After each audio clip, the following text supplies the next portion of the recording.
spend the summer in this beach house. 'Cause I will try to play my part.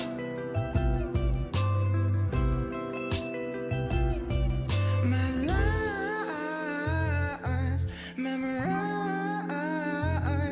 in my heart.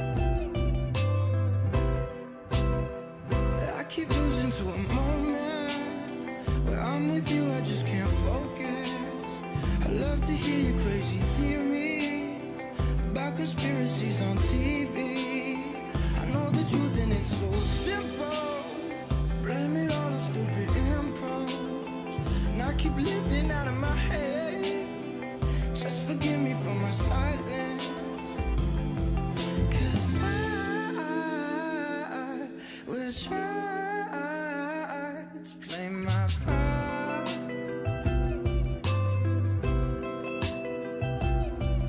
My lies memorized in my heart. 'Cause I will try to play my part. My lies memorized in my heart.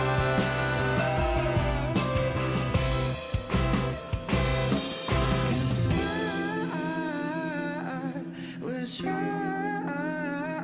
to play my part.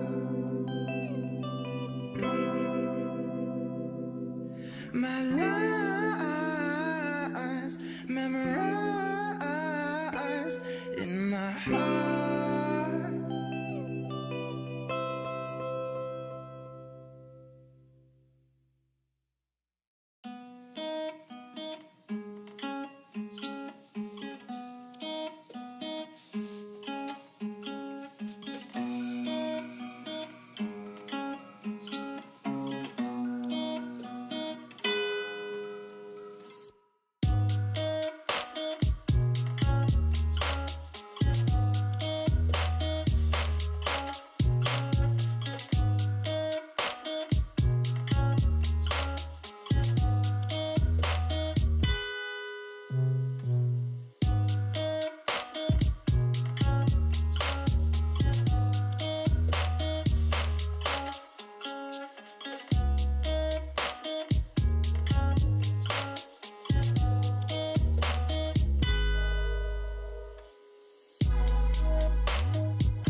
Hello there, one and all.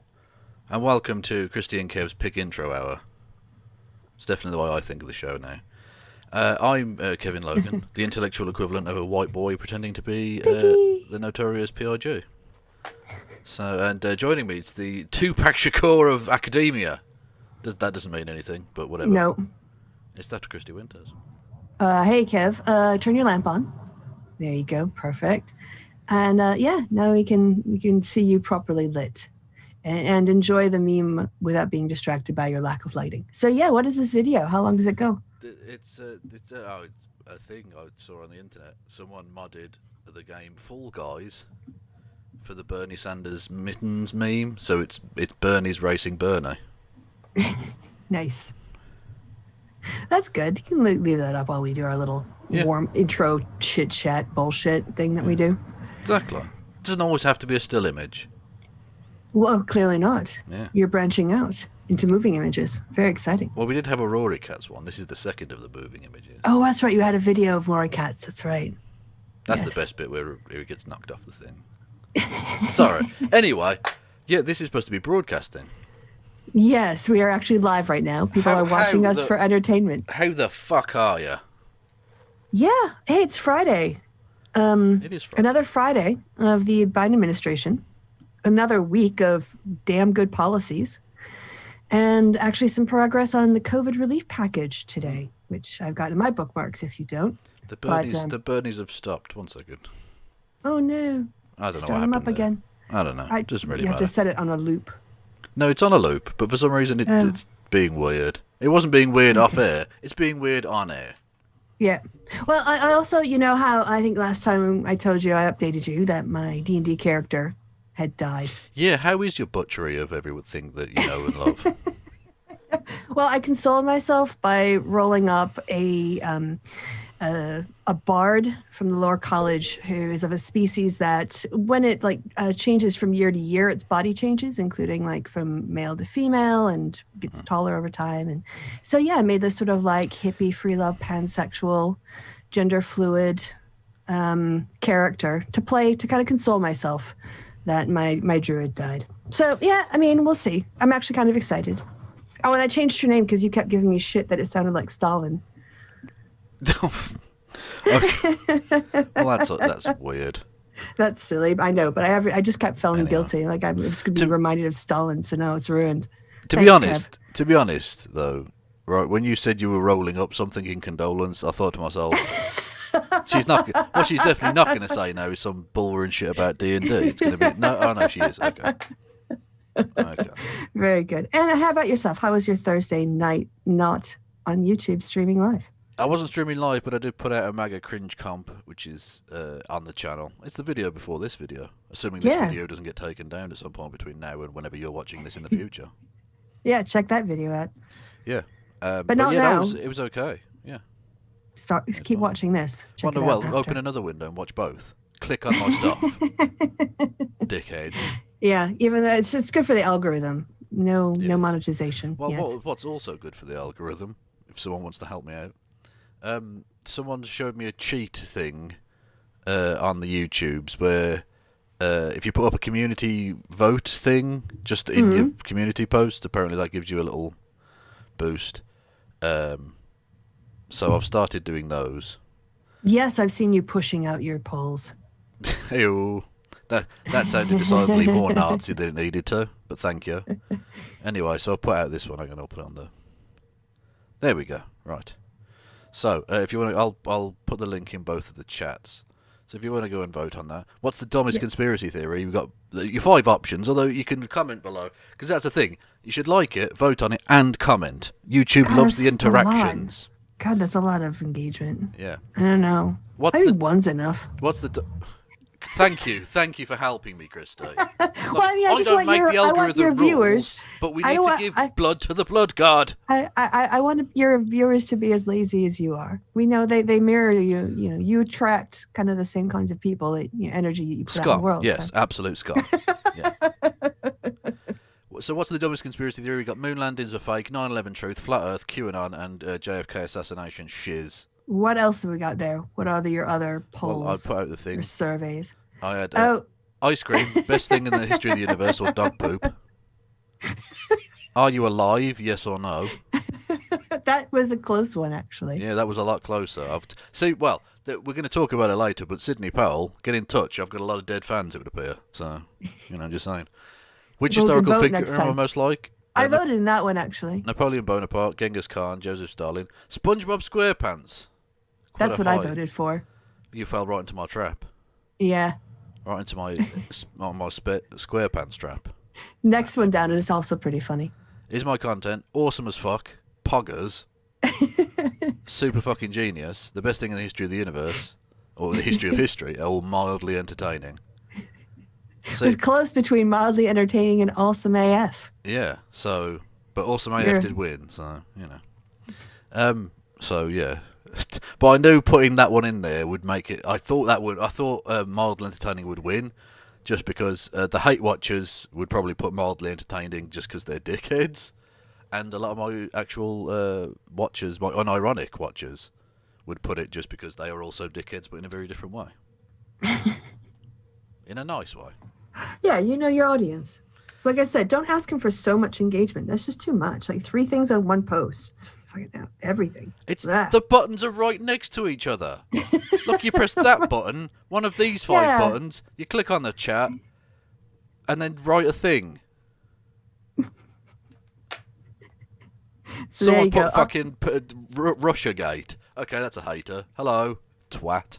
All right, everyone, go touch Kevin's buttons. Make his engagement bigger. Yes. My throbbing algorithm needs you. Anyway, so that's linked in the chat if you want to go and check that out. Yes. It helps the algorithms. Anyway, enough of this nonsense. We're on to this. Oh, hello. So a thing happened. Noise happened. I'll get to that in a second. Whoa, Aaron, the scribe. Thank you very much. Did they engage 3 times? Because if not... Always more. If not... You're like a black hole of engagement and money. I am. I'm in engagement with you. You're like a cat. Kristi, you're like a cat. I'm one of the... There are a few people on the internet who go harder than me, okay? I'm the hard sell king. You know this. Mm-hmm, mm-hmm. I am a crisp marketing god. Yes. And when I think Kevin Logan, I think marketing god. And also anti-capitalist. Doesn't have to be capitalist marketing. Okay. Communism needs PR too. There you go. Kevin Logan 2021.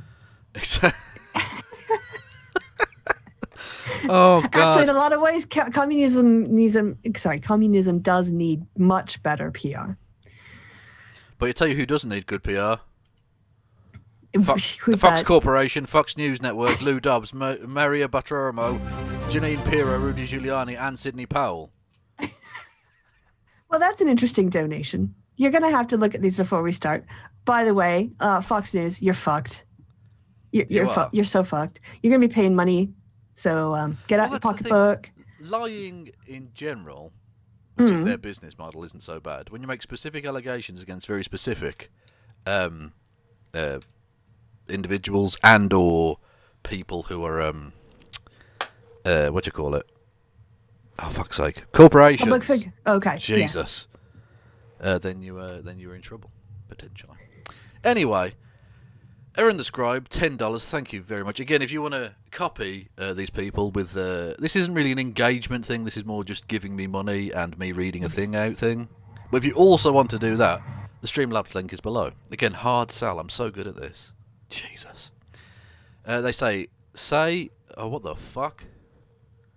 IA Cthulhu Fatagan?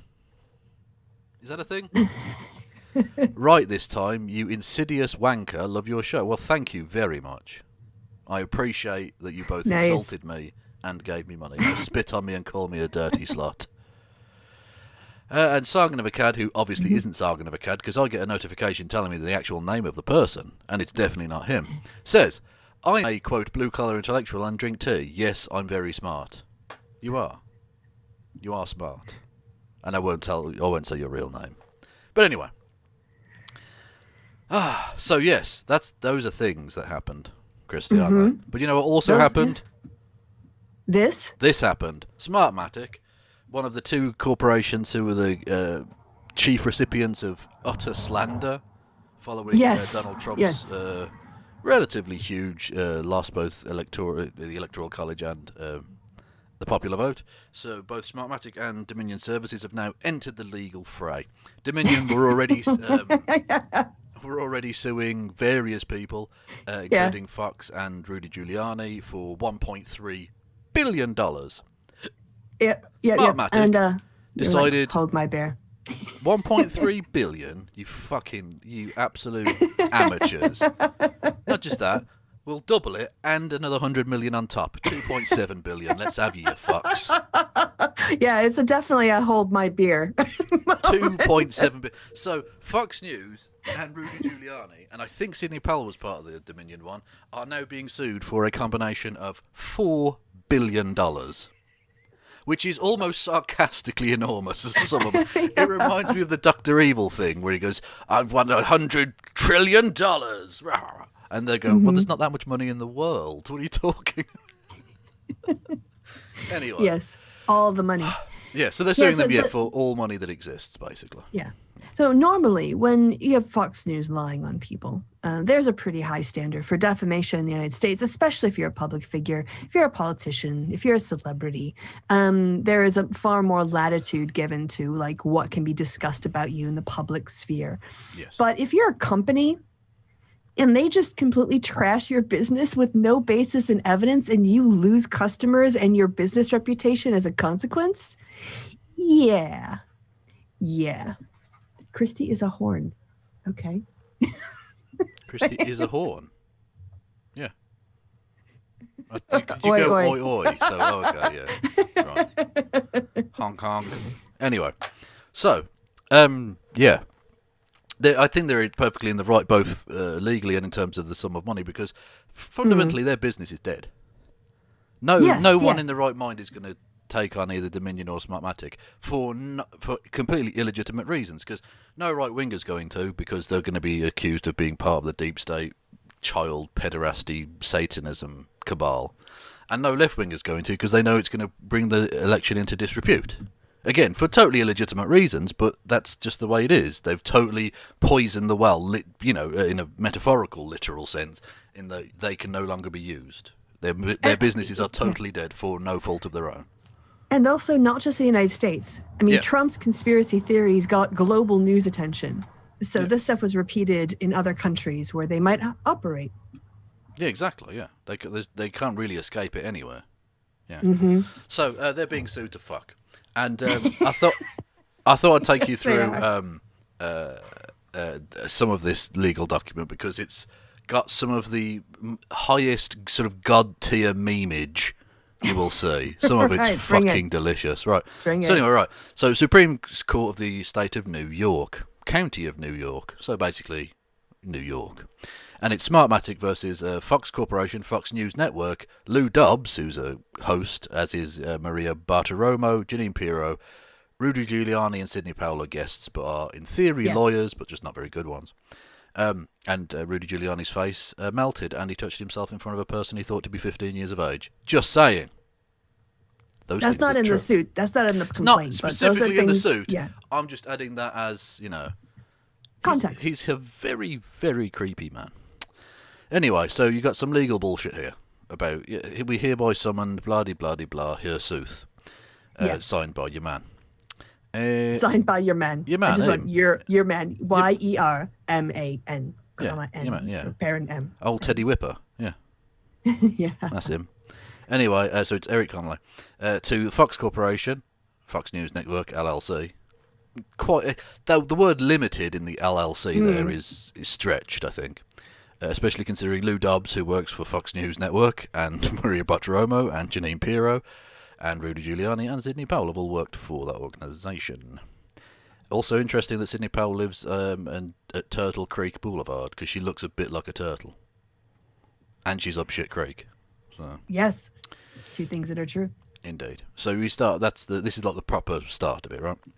Yep. You got the table of contents, blah-de-blah-de-blah. Come on. Get to the start. Oh my gosh, look at that. It's like 300 pages long. That's amazing. 285 pages, yeah. in total. Wow, that's like a book. It is. It's a large pamphlet. Yeah. That's not a pamphlet. When you've got chapters, you don't have pamphlet. That's a book. Well, okay. Yes, true. So, plaintiffs, Smartmatic USA Corp, which because Smartmatic was the jumping off point for the Vuvuzela meme thing, because the company was founded in Florida by two Venezuelans who have been enormously critical of the Chavez/Maduro regime. They hate them. They're emigres who live in Florida. But they were being accused of working on behalf of the former and now very dead dictator, or leader, if whatever, of Venezuela. So, anyway, Holdings, BV, and Corporation, collectively Smartmatic, through their attorneys, brought this complaint against defendants, blah, blah, blah, blah, collectively defendants. Introduction. By the way, let me know when you want to tap out and I'll take over. I don't know how far we're going to go to this, so. Oh, right. No, we basically don't need to go through the 285. Okay. We'll just go through the first sort of dozen points, and then it gets a bit technical Okay. and stuff. And then go to the end, because we'll see the actual, the relief that is sought. The prayer for relief, yes. Very funny. Now, this might be the greatest opening introduction paragraph in the history of the world. Just, no, this is a legal document, okay? And they have to start with this. 1. The Earth is round. Now, I'll stop there. Citation needed. Mm-hmm. Where's your information there? I've been hearing it's flat, so check. Yeah. Mate. 2 + 2 = 4. Joe Biden and Kamala Harris won the 2020 presidential election. Election for president and vice president of the United States. The election was not stolen, rigged, or fixed. These are facts. They are demonstrable and irrefutable. Yes. They started off with the Earth is round. The obvious things. Like really basic. This is basic bitch stuff. Like, come on, we all know this, right? Also, I think that's a good way to frame it, is that when comparing the complaints about individual voting fraud does not equal systemic election fraud. No. They're two very different categories of activities. Indeed. Also, just want to point out, I was obviously joking about it being flat, but the Earth isn't totally round. It's an oblate spheroid. So. Okay, nerd. Check, mate. Slightly squished in at the poles like a satsuma. The Earth is like a satsuma. Is my basic geographic point here. That's how you would have written it. Indeed. Yeah, but if you start off with the phrase, the Earth is like a satsuma, they're going to think, did you get Sidney Powell to write this? It does sound, yes, it would. You could question the billable hours to come up with that sentence. Indeed. 2. Defendants have always known these facts. They knew Joe Biden and Kamala Harris won the 2020 US election. They knew the election was not stolen. They knew the election was not rigged or fixed. They knew these truths just as they knew the Earth was round and 2 + 2 = 4. Good. 3. Defendants did not want Joe Biden and Kamala Harris to win the election. Yeah, that's pretty obvious. That's clear, yeah. I think it's easy to substantiate that assertion. Yeah. Considering they literally all openly backed Trump, yeah. Mm-hmm. They wanted President Donald Trump and Vice President Michael Pence, okay, to win re-election. Defendants were disappointed, but they also saw an opportunity. I know. They also saw an opportunity. I would say I would remove disappointed and replace it with salty bitches. I think. And this is why Kevin doesn't have a law degree. Anymore. Yeah. But they also saw an opportunity to capitalise on President Trump's popularity by inventing a story. Defendants decided to tell people that the election was stolen from President Trump and Vice President Pence. 4. Defendants had an obvious problem with their story. They needed a villain. They needed someone to blame. They needed someone whom they could get others to hate. A story of good versus evil. The type that would incite an angry mob only works if the storyteller provides the audience with someone who personifies evil. This is exceptionally well written. It is, although not enough swear words for my liking. But anyway. Again, why you no longer have a law degree. Yeah, exactly. Although it's pending appeal, okay? I can't talk about it. Do you want to... I'll tap out now. You do number 5 to whatever. Okay. Without any true villain, defendants invented one. defendants decided to make Smartmatic the villain in their story. Smartmatic is an election technology and software company. It was incorporated in Delaware, and its U.S. operations are headquartered in Florida. In the 2020 election, Smartmatic provided election technology and software to Los Angeles County. Nowhere else. Smartmatic had a relatively small, non-controversial role in the 2020 election. Time out. Mm-hmm. That's as I said there. It was, they're based in Florida, and all the rest of it. They literally only operated, not even in California, just in Los Angeles County. Which, if you take out all the votes of Los Angeles County, he would still win. Like, even if you literally said all of Smartmatic's votes that they dealt with were removed from the election completely and utterly, every single one, which were overwhelmingly Biden because it's Los Angeles and it's a blue city in a blue state. Or, one of the bluest of the states, presidentially speaking. Biden would still win, very handsomely. So it's not an issue at all. And they were making these claims saying, across the country, Smartmatic Dominion across the country, blah, blah, blah, blah, blah. And I saw an interview, although I didn't bookmark it, which is annoying, but I know the quote because it's very easy to remember. One of the lead attorneys for Smartmatic in this case said this was the easiest case they ever had to argue because you're literally making claims that geographically are impossible. Yes. You're saying that we stole an election in Georgia when we have never operated in Georgia. Oh, my God. Yes. Oh. So, yeah. Wow. So, it's a pretty open and shut case of you lied about us, like really badly, and now we can't make any money. Yeah, I was going to say that my impression of Smartmatic was that it was ubiquitous in the same way that the other one was, Dominion voting systems. But they just operated in one county. One county. California. Of the, fucking 1,000 counties or whatever it is in America? Ridiculous. Absolutely fucking stupid. Like, Dominion did operate in various states, although ironically I don't think California was one of them, bizarrely. So they're not, and not just that, but Smartmatic and Dominion are not only not a part of the same organisation, they're literally competitors. They literally they go against each other. They don't operate together at all. No. So Sidney Powell, not only was it pretty obvious from the fact that they still talk about Hugo Chavez as if he is still alive and actively participating in world affairs, that they're wrong. Just every element of their story is wrong. Every part of it. And I can't wait today. The My Pillow Nazi is putting out a 3-hour video, apparently, with his evidence. I can't wait. Is it up yet? I thought it was. We'll have to check after this if it's been released. I don't know yet, but I will certainly be doing a pointed highlight show over the weekend, probably. Because that sounds amazing. I might want to join in on that because that does sound like a lot of fun. I don't think I issued an offer there. I think you've just bogarted my fucking stream. Can you scroll up? I'm joking. Well, I'm joking. Yes, I know. That's why I ignored you. All right, can you scroll up a little bit? Scroll up? Yeah. So that 6 is closer to the top. Oh, okay. Yeah, there we go. Right. That's scrolling down. That's what confused me. Scroll up means go. Can you scroll the page up by scrolling down? I already did. Yes, you did. You managed it. Congratulations. All right. So Smartmatic had a relatively small, non-controversial role in the 2020 election. 6. These facts would not do for defendants. So the defendants invented new ones.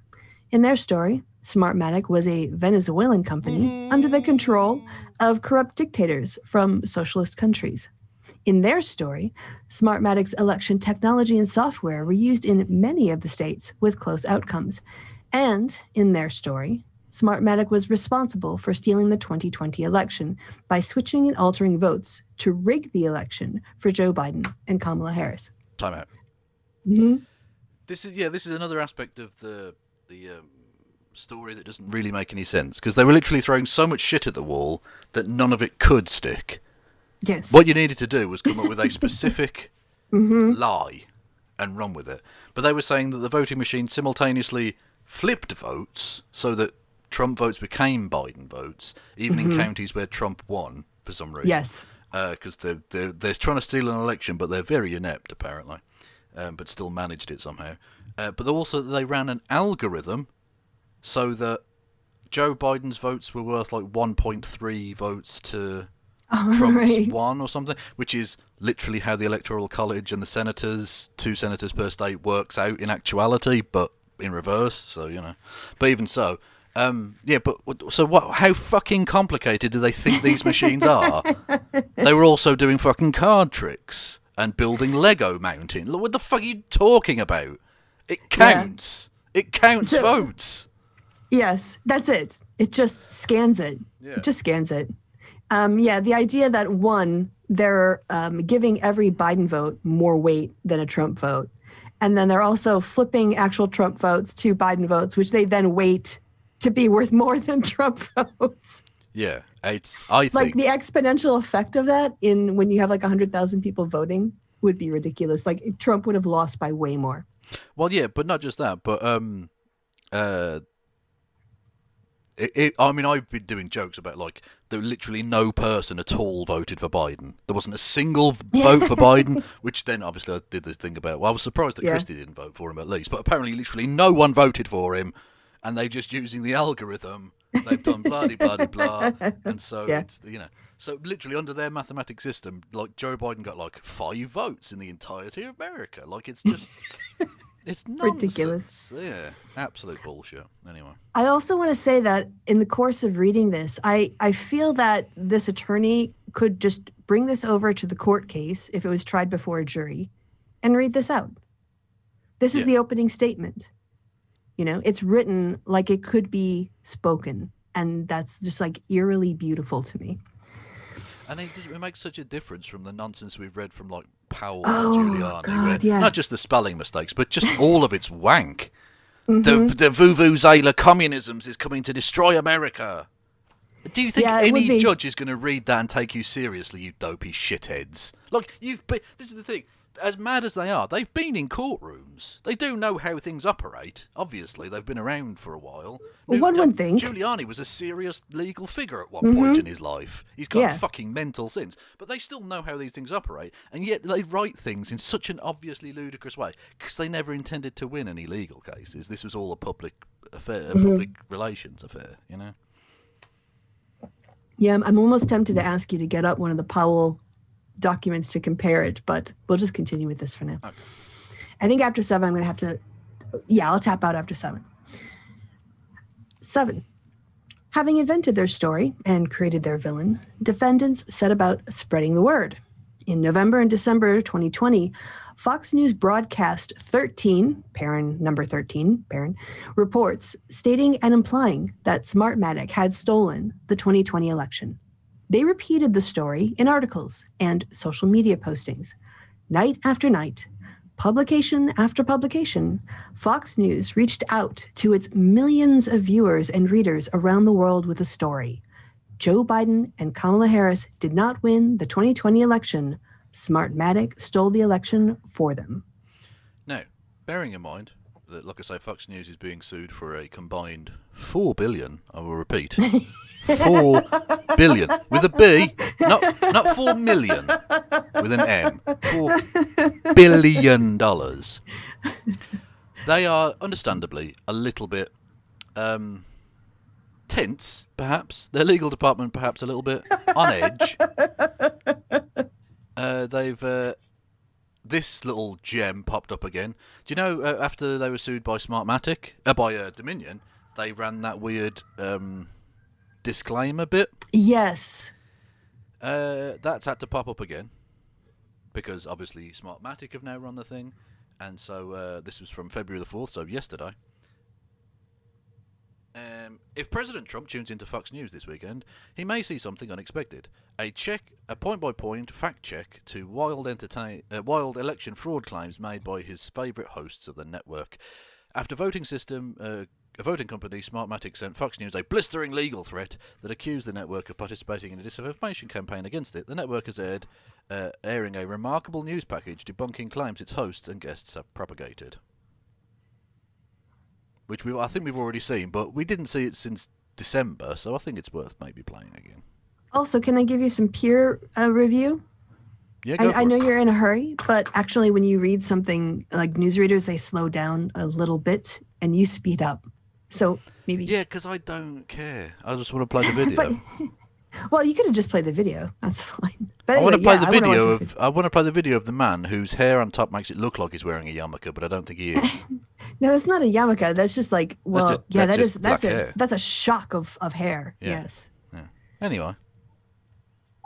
There are lots of opinions about the integrity of the election, the irregularities of mail-in voting, of election voting machines and voting software. One of the companies is Smartmatic, and we reached out to one of the leading authorities on open source software for elections, Eddie Perez, for his insight and views. Eddie is the Global Director of Tech Development at the Open Source Election Technology Institute. We asked him for his assessment of Smartmatic and recent claims about the company. Recent claims by you, Lou Dobbs. Yeah, ones that you aired. Yeah, you are literally... You aired those. Yeah, you are literally one of the fucking defendants here. Hang on. Acting like, oh, this is just an information piece. Yeah, motherfucker, you are there.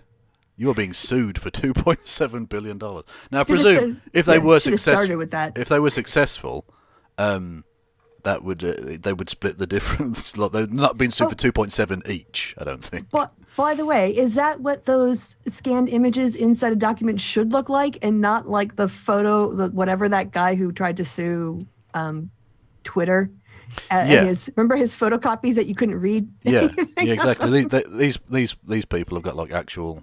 Yeah, properly scanned color images. Yeah, color images of like the actual thing. So this is the news broadcast. There you go. See, that's clear. It shows literally an image of the thing which goes along with the text for the conversation. Readable. Can I just say that's not really the high point of white people, right there. No. Does neither of those people look like their face is actually their face? They both look like they're wearing, frankly, white chick masks. Yeah, I can see that. Yeah, definitely Sidney could be an extra in white chicks. Are these two Eddie Murphy characters? I don't know, but yeah, this is like the white version of the Clumps or something. I don't know. God, that's an old reference for the kids. Yeah, there. well, also, isn't Coming to America 2? Electric Boogaloo. No, not Electric Boogaloo. No, but they, Arsenio Hall. What was more racist, the Boogaloo Boys or that fucking movie? Well, that was it, because when I watched the trailer for Coming to America 2, I'm like, he's not going to do the Jewish guy again, is he? He can't do that in 2021. Oh, yeah. Fuck no. Check it. No. Should we look it up? We should look up the trailer for Coming to America 2. Oh, no. Does he do the Jewish guy? He doesn't. That can't. Well, now you're going to have to wait and see. Oh, no. Coming to...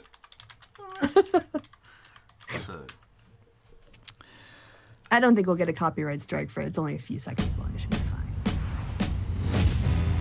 Oh, it's on Prime. Oh, well, we can do a watch-along on Twitch then. Okay. Hey, what you doing back here? Oh, no. Just discovered that I There's more. There's more. How much child support is she getting from? The king pays no child support. No child support for 30 years and you came back? You was a dummy. Hello, I am Hakim Jaffer, king of Zamunda. You are the heir to the throne. Yes, my father. He's supposed to be like the prince of Wakanda. Wakanda is a fictional place. Not to everybody. Zamunda is a very real nation. I don't need no handout. Wait a minute. All right, I'm gonna pack. Okay, Presenting King Akim's son from America. And my mom's. And his mom's. Children, this is your brother. Hey, Quine. I'm sorry I slept with your man. This happened before we even met. It's not like you're the first man I've ever been with. What did you just say about the other men? Coming to America, now it's coming to me. I always thought that Mika was going to be queen. A woman isn't allowed to rule Zamunda. It's the law. Did it ever occur to you that Mika wanted to be your heir? Would you dare banish me from my own bedroom?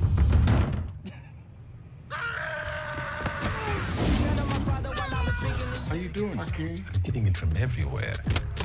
I have upset my family. You must be strong. And General Izzy. That was literally Mufasa. Yes. Yes. So there you go. Fair use. Oh, Fair use. no way. Is this... was this James Earl Jones's last performance? I don't know. Oh, God. What a way to go out. Fucking hell.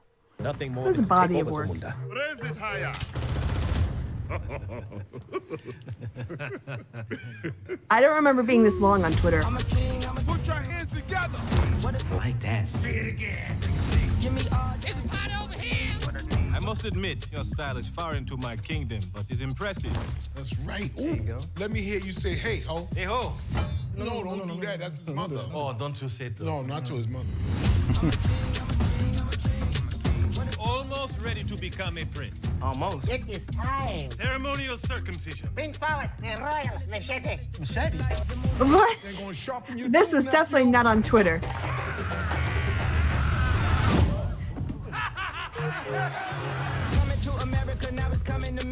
Oh, I feel like I've seen it now. Oh, I thought there was more of the Jewish character at the end, but that must have been the... But yeah, he does it. Oh, okay. Well, I'll take your word for it. Yeah, sorry. That one was long. The one I saw was about 30 seconds. Anyway. Hang on. Oop. No, I just want to get rid of the fucking thing. Anyway. So break. Yeah, that wasn't as racist as I thought it was going to be. You oversold it. Well, you remember the character from the first movie. Yeah. Yeah. But I just like, was he going to do it again? And yep, he does it again. Oh, okay, well, it wasn't in there. They got to him. Yeah, Clearly. it was in the beginning.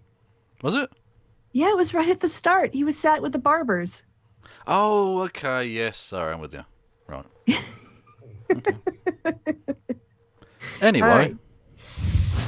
Have you seen any evidence that Smartmatic software was used to flip votes anywhere in the U.S. in this election? I have not seen any evidence that Smartmatic software was used to delete, change, alter anything related to vote tabulation. Smartmatic says its software was never used outside of L.A. County in 2020. Do you know whether or not that's true? That is my understanding. Smartmatic functioned as the contract manufacturer. This is a witness for the Los Angeles County voting system. Yeah, basically, yeah. They're yeah.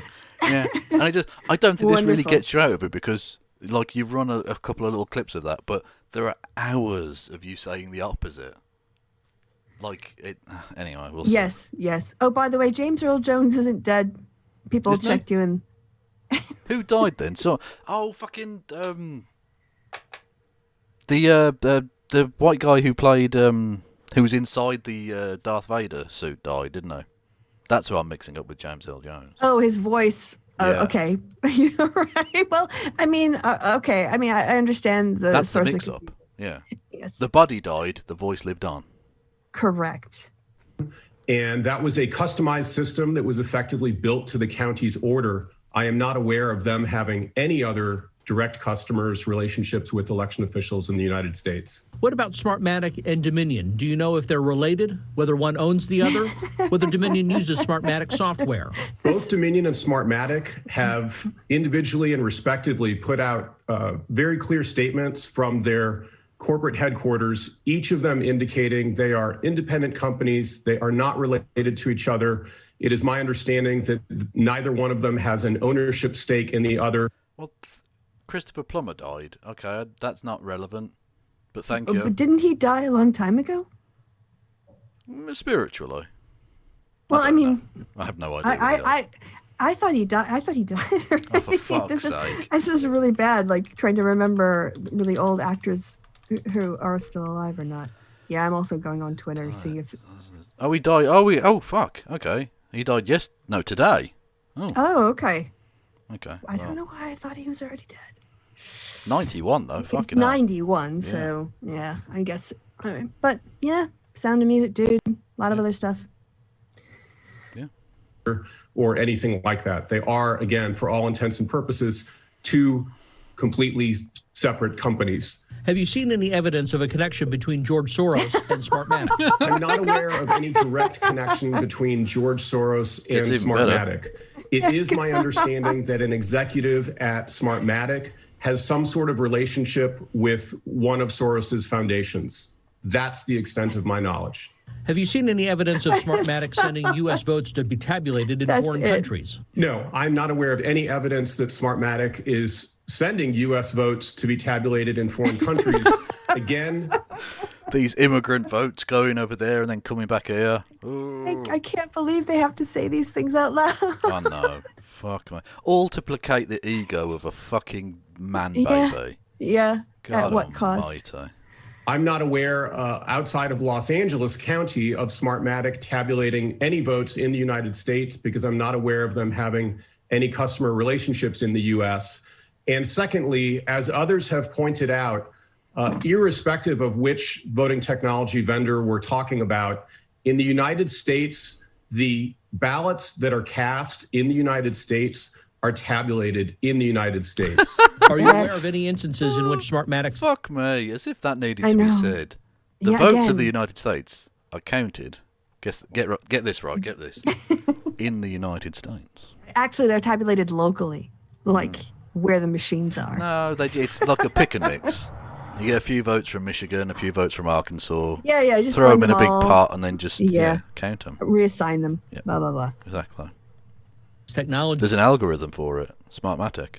There you go. Yes. She was banned in the U.S. in 2020 due to security weaknesses or wrongdoing. I am not. I'm not aware of any instances where Smartmatic's technology was banned in the U.S. Again, it is my understanding that outside of one customer in Los Angeles County, Smartmatic has no presence in the voting technology marketplace in the United States. And someone put as we're doing nonsense retractions, someone put a request in the chat for My Pillow Guy again, and it's we're going to look him up. My Pillow Guy. Oh, just Newsmax.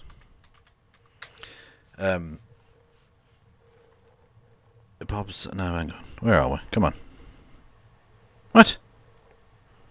Where's the fucking clip? There we go. Because we have all the election fraud with these Dominion machines, we have 100% proof. And then when they took it down about 3 weeks ago, and then when I put it back up, my personal, it was a Mike, thank you very much. Mike, you're talking about machines. Look at the licking. That we at Newsmax have not been able to verify any of those kinds of allegations. We just want to let people know that there's nothing substantive that we've seen. And let me read you something there. I love it. They want to go on about censorship. And he's literally just going to talk over the entire fucking interview. Cancel culture, right?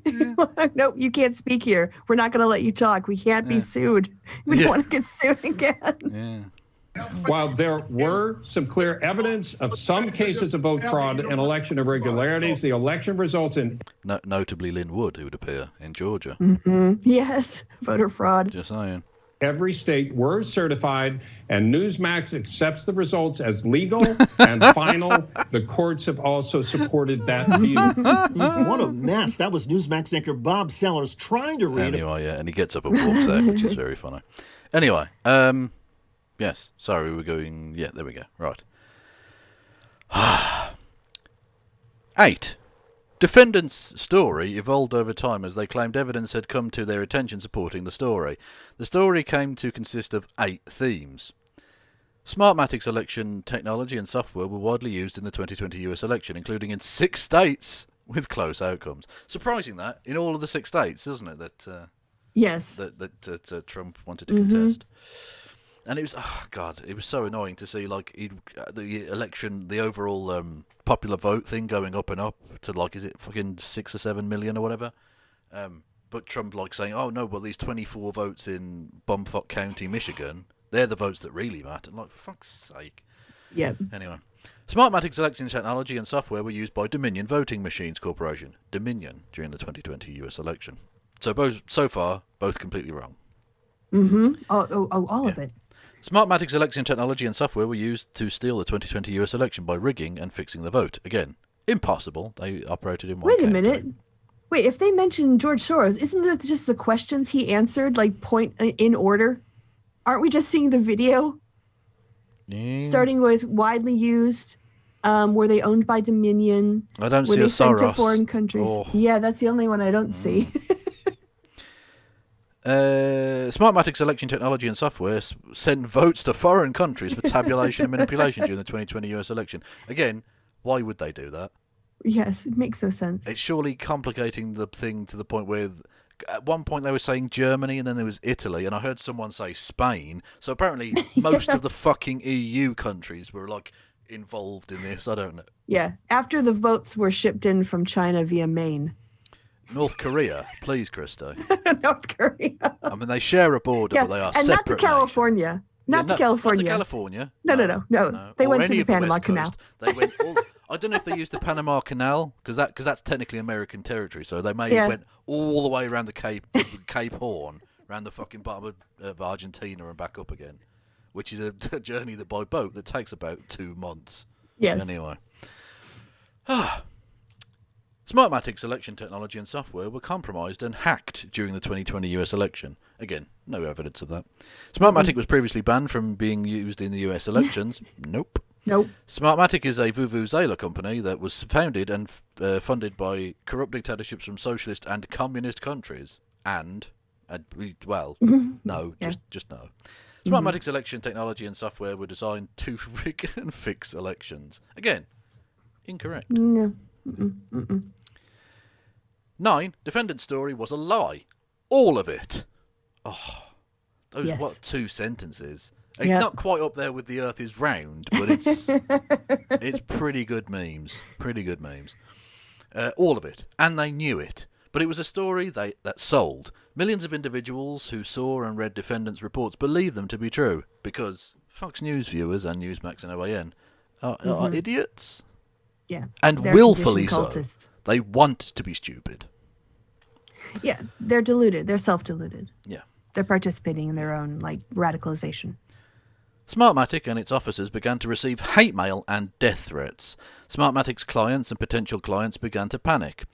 The company's reputation for providing transparent, auditable, and secure election technology and software was irreparably harmed. True. Overnight, Smartmatic went from an under-the-radar election technology and software company with a track record of success to the villain and defendant's disinformation campaign. That's true. They were a small enough company where they operated in one county. Yeah, that was it. A high-profile county, a densely populated county, but one county in America. So they're not exactly like behemoths of the field. And then overnight they went from that to... And they go on and say in one of the later bits, which we definitely won't get to, that the part of the reason they're going after this is the amount of money they've had to spend thus far on security for their staff and stuff is running into the millions of dollars. And the increased amount of electronic attacks, the amount of people trying to hack into their systems and stuff. Madness. Yeah. Fox News turned the gun of their audience on them. Yeah. Absolutely. Indeed. Smartmatic's loss was defendants' gain. Fox News used the story to preserve its grip on viewers and readers and curry favours with the outgoing administration. One of their anchors was even able to get a pardon for her ex-husband. Ms. Powell used the story to raise money and enrich herself. Indeed. Mr. Giuliani, melty face, New York, used the story to guarantee himself a flow of funds from the sitting president and sell products. Yep. By the way, did you see how Nancy Pelosi threw shade at Kevin McCarthy in a press release? Yeah, QCA. Yeah. True. That was so good. That was so good. I think I've got that bookmarked, possibly. I think. Yeah. Defendants knew the story could not change the outcome of the election, and hang on, what? Defendants knew the story could not change the outcome of the election. It could and did make them money. Okay, that's slightly clunkily worded, but I'll let them off. Again, I think it's meant to be read aloud in a more sort of paced way. Oh, throwing shade at me now, are we? A little bit, yeah. 11. The story, of course, did not make the defendants money. Did more than just make defendants money and jeopardise Smartmatic's survival. The story undermined people's belief in democracy. Not that Smartmatic really care about that, but they're kind of... Well, they're pulling on the heartstrings. Yeah, cool. Again, if you you could read this out to a jury. Maybe I fucking will. When I get my licence back. The story turned neighbour against neighbour, spelt wrongly, but I let them off because they're American. The story led to a mob to attack the US Capitol. Defendants started a fire for selfish and financial reasons, and they cared not the damage their story caused to Smartmatic, its officers and employees, and the country. Yeah, they care about making out patriotic. Yeah. Do you want to do 12 and 13? Sure. With this action, Smartmatic says, enough. Facts matter. Truth matters. Defendants engaged in a conspiracy to spread disinformation about Smartmatic. They lied, and they did so knowingly and intentionally.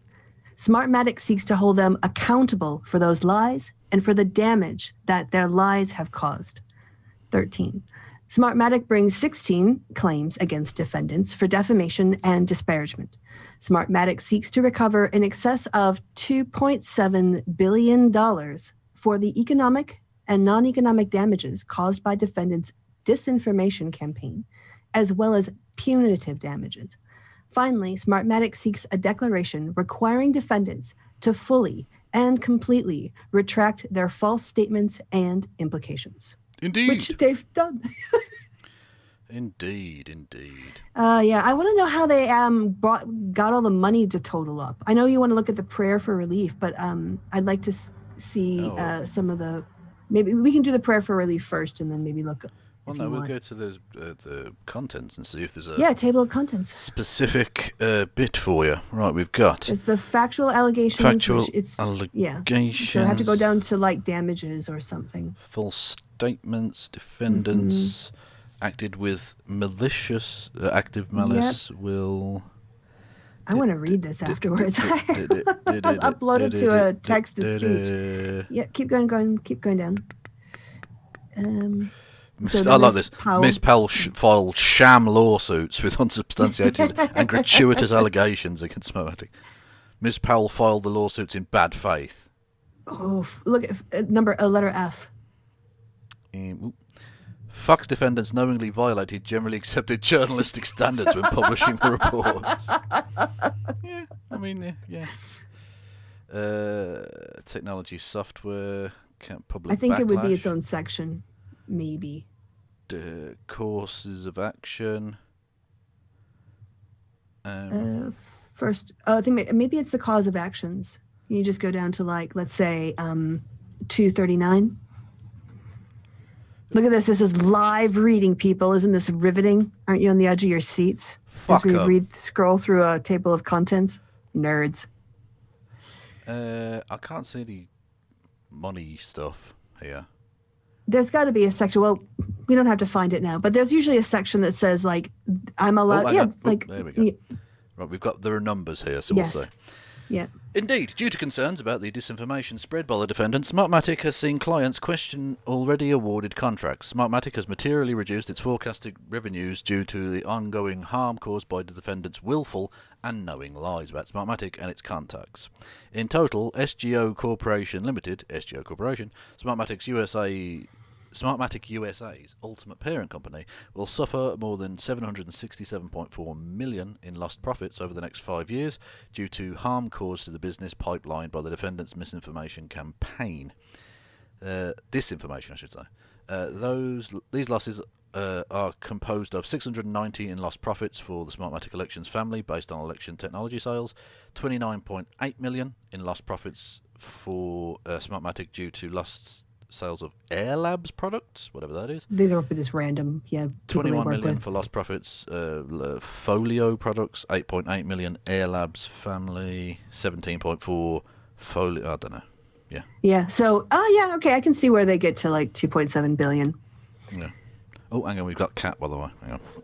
Oh, excellent. And Fuck back there. no, we don't have Cat. Apparently, Cat is dashing off somewhere else. I will knock you the fuck out, boy. Don't start with me. Aw, hello, Rory Cats. Kitty Cam. Hello, Kitty Cam. Say hello, Rory Cats. He's not saying hello. He's being grumpy. Also, we don't have to find it, but they mentioned in their document when they started that they wanted to ask for punitive damages as well, which of course would also top up the total amount of compensatory damages that I think they're requesting. Are you back yet? I've been kind of filling time with pseudo legalese. I hope it sounded okay. Yes, Your Honour. Yes. Prayer for relief. 754. Wherefore, oh, Jesus Christ. Smartmatic prays for judgment against the defendants for each of the causes of action raised herein. Smartmatic respectfully requests a judgment in favour and defendants for. Against defendants for? A. Compensatory damages in the amount to be determined at trial. B. Actual, consequential and special damages in an amount to be determined at trial, but no less than $2.7 billion. No, they won't get 2.7 billion. That's no. But if they got half that would be on top of that. Yeah. See, they'll get damages. Don't get me wrong. They will win this case to some extent. I mean, Fox News is already giving in. Yeah, of course. Yeah. Once you've run that weird little clip from Ludo. Yes. Yes. Yeah, you're done. Fuck you. Yeah. 3. Punitive damages. 4. Reasonable and necessary attorney's fees. E. Reasonable and necessary costs of the suit. F. Pre-judgment and post-judgment interests at the highest lawful rates. G. Declarative and injunctive relief. And H. Such other and further relief as the court deems just and appropriate. Nice. Yeah. And there's the... and a trial by jury. Teddy Whipper again, my man. Yes, and they're requesting a trial by jury. Yeah. So. Of course they are, yeah. And because if it's a trial by jury, you can have, cameras and stuff, can't you? I think they wish to make a spectacle, which is understandable, you know. Yeah. Even if, again, they know they're going to settle out of court, it just raises pressure on Fox. Exactly, yeah.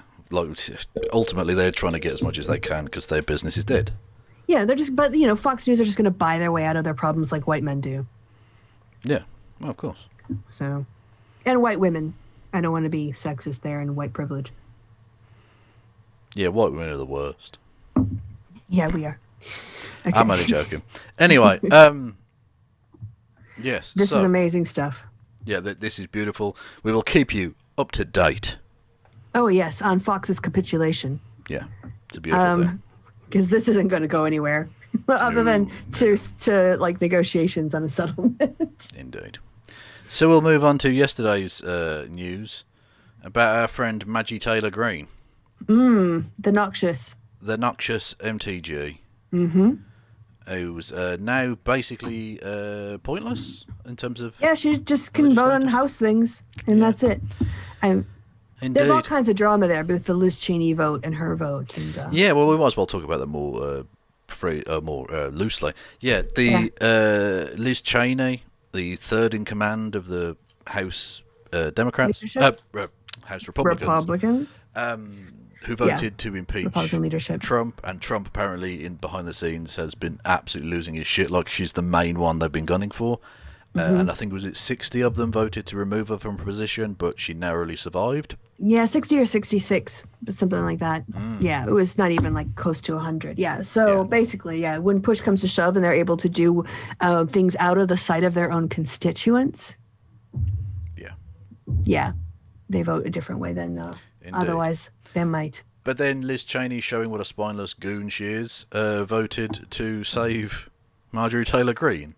Yeah, I mean, like, always fucked Liz Cheney. It's more popcorn watching them fight. But yeah, she thinks that why is she standing up for this woman who was part of the conspiracy talk that led to the thing that she voted to impeach Trump for? Spineless goonery? Oh, yeah, that's it, because she doesn't want to get more shit because she's also facing backlash in her home state. So she, too, is cowering before her own constituents. Indeed. Or the most radicalized ones of her. Yeah. In terms of her position, she was previously on the education and was it budget or something like that? Yep. Not anymore. Not anymore, though. No, she's just a regular old congressperson. She can vote on stuff. Nothing to do. But that's the thing. Like, people don't often tend to understand that those committee positions are really important in terms of shaping legislation and introducing legislation. There's very little you can do if you're not on any committees, basically. It's also to be like, you think about it from their perspective, it's also a chance to network with people who might be on other committees. All right. So if you're talking to other, because they don't always, it didn't used to be the case that they were always at each other's throats. But when there is cross-party conversations or negotiations or whatever, you have an opportunity to meet someone face to face and build a more personal relationship with them. Not just like her, I'm just saying just generically. So she's being denied that too. She's not sort of like developing any influence or relationships that will help her get her legislation. So she can write bills, but they're not going to go anywhere. Indeed. Mm-hmm. The House voted largely along party lines Thursday to remove Representative Marjorie Taylor Greene, QGA, from her 2 committee assignments, a precedent-shattering move by Democrats to rebuke a Republican. Well, you say precedent-shattering, but has there ever been a person in the Congress who believed that everyone else in there was a satanic pedophile? This is a good point. But I think Steve King can you look this up? Was Steve King removed from his committees by his own leadership? I believe he was, yes. So Kevin McCarthy, for some reason, had the courage to finally was pressured to taking Steve King off. But the only reason that the Democrats had to do this was because Kevin McCarthy is trying to bring together conspiracy nuts and people who don't really want to work with conspiracy nuts but vote Republican for tax breaks. This is unsustainable. It was one thing when you had what they called the 3 legs of the Republican Party, which was national security, economics, and the religious right. The neocons, the free market, the neocons, the market people and the religious right. But you can't have a cult conspiracy theory and anybody. That's not going to work. And anyone else. Indeed. So what have you found while I've been bantering? It's a little vague, but it says he was removed from all committee assignments after bipartisan condemnation of his remarks on white supremacy. Let's go to linky links. House Republican leaders. It was. House Republican leaders removed him. And then they had him primaried as well. So yes. So I mean that's. So I suppose just they're thinking to themselves, it's politically damaging to have someone so overtly racist, but not politically damaging to have someone call for the murder of their fellow, Congress people. I think they know if they go after her and would have done it on their own, they would have had death threats. They would have had people outside of their houses. They would have been confronted in airports. Again, I think they allowed themselves to be terrorized by their own voters. Well, yeah, exactly. But at some point they have to stop that, otherwise this will just happen every time then, and it'll never get any better. In order to actually get a sensible party on the right, they have to actually say, no, these people are fucking mental.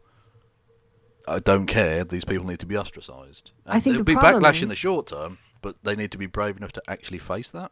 But this is the demographics problems they've created for themselves through gerrymandering. They've drawn their own lines such that, in their own districts, about 33%, let's say, of the country are that kind of cultist, Trumpist voter. Maybe 10%, 12% are normal conservative people who don't believe that crap. There's just not enough of the never Trumpers to make up a winning party. The more they keep going to the fringe, the more they get distanced from the median voter. But then they have to run in these gerrymandered districts where that's what they have to do to win. Well, what we need to do is gerrymander, but just have one county in the whole of America that circles around all of the white people. It would be it would look a really weird, massive county, but all of the white people in one county, and everyone else can just be cool. So I think that's what needs to happen. I don't think that's going to work. Yeah, I don't think that's going to. Well, no, if gerrymandering got us into this problem, it can get us out of the problem too. Well, it's kind of a gerrymandering death spiral they put their own party in. They've made themselves hostages to the most extreme elements, and Trump brought them out. The Southern strategy was always a short-term winning thing. They needed to actually come up with a long-term plan, and they haven't. Oh no, the Southern strategy was just take a national. That was the plan. Oh no, but that's my point. Is that they must have known long-term that wasn't going to be sustainable. And they haven't come up with a replacement for it. And they need to, otherwise they're going to be dead in 50 years. Yeah, this is what Michael Steele and Mitt Romney. I mean, remember the autopsy? Do you remember after Mitt Romney lost and they did an autopsy about trying to peel off Hispanic voters and, lowering the temperature on some of their anti-immigrant rhetoric? That got shoved the fuck out. Oh, yeah, I was about to say, so they elected fucking all Mexicans are rapists, man. Mm-hmm. Who, ironically, himself is a rapist and a pedophile. Yeah, there are, quite a lot of conservatives who can see the demographic writing on the wall. And also look at Florida, look at Miami. There are pockets of areas in Florida where they can work with the Cuban community. They can really play up the abortion stuff with parts of the Hispanic community with their Catholic beliefs. And also, I mean, there's a lot of small business owners in the Hispanic community, and they're not, so that's why it's about, 2/3, 1/3, or 40%, 60% when it comes to, if you put all Hispanics together, which you shouldn't because they're all individual groups within, but I mean, if they got smart about it and actually tried to run a center-right party, that's where they have to go in the long term. But right now, their sugar rush is off of these hits of diehard Trumpists. True. Very true. Yep. The vote against Greene reflected deep frustration in the Democratic ranks over the Republican leadership's reluctance to take its own action to marginalise Greene, GA. Yeah. The desire to yoke the entire GOP to her extremism. Well, to be fair, it's not their desire. The GOP have done this. Yeah, they could have done this defending these people. Yeah, they could have ostracized her. They didn't need to give her the fucking assignments in the first place. No, education. Are you fucking kidding me? Education? Why not like some agriculture committee? Streets away from that building, she was harassing only 6 months before the fucking victim of the Parkland shooting. Yes. Who, by the way, is doing the weirdest thing ever. He's starting a pillow company to rival the My Pillow guy. Which is that like, a meme? Is that just a meme? No, well, this is the plan. It's like a fucking Onion article has literally come to life.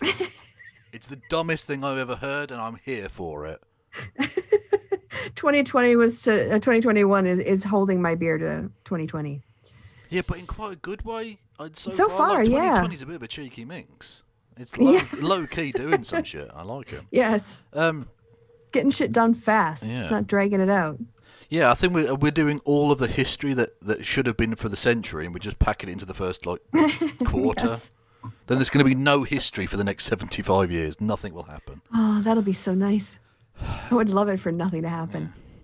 And their anger over a lack of accountability for the January 6th Capitol riot.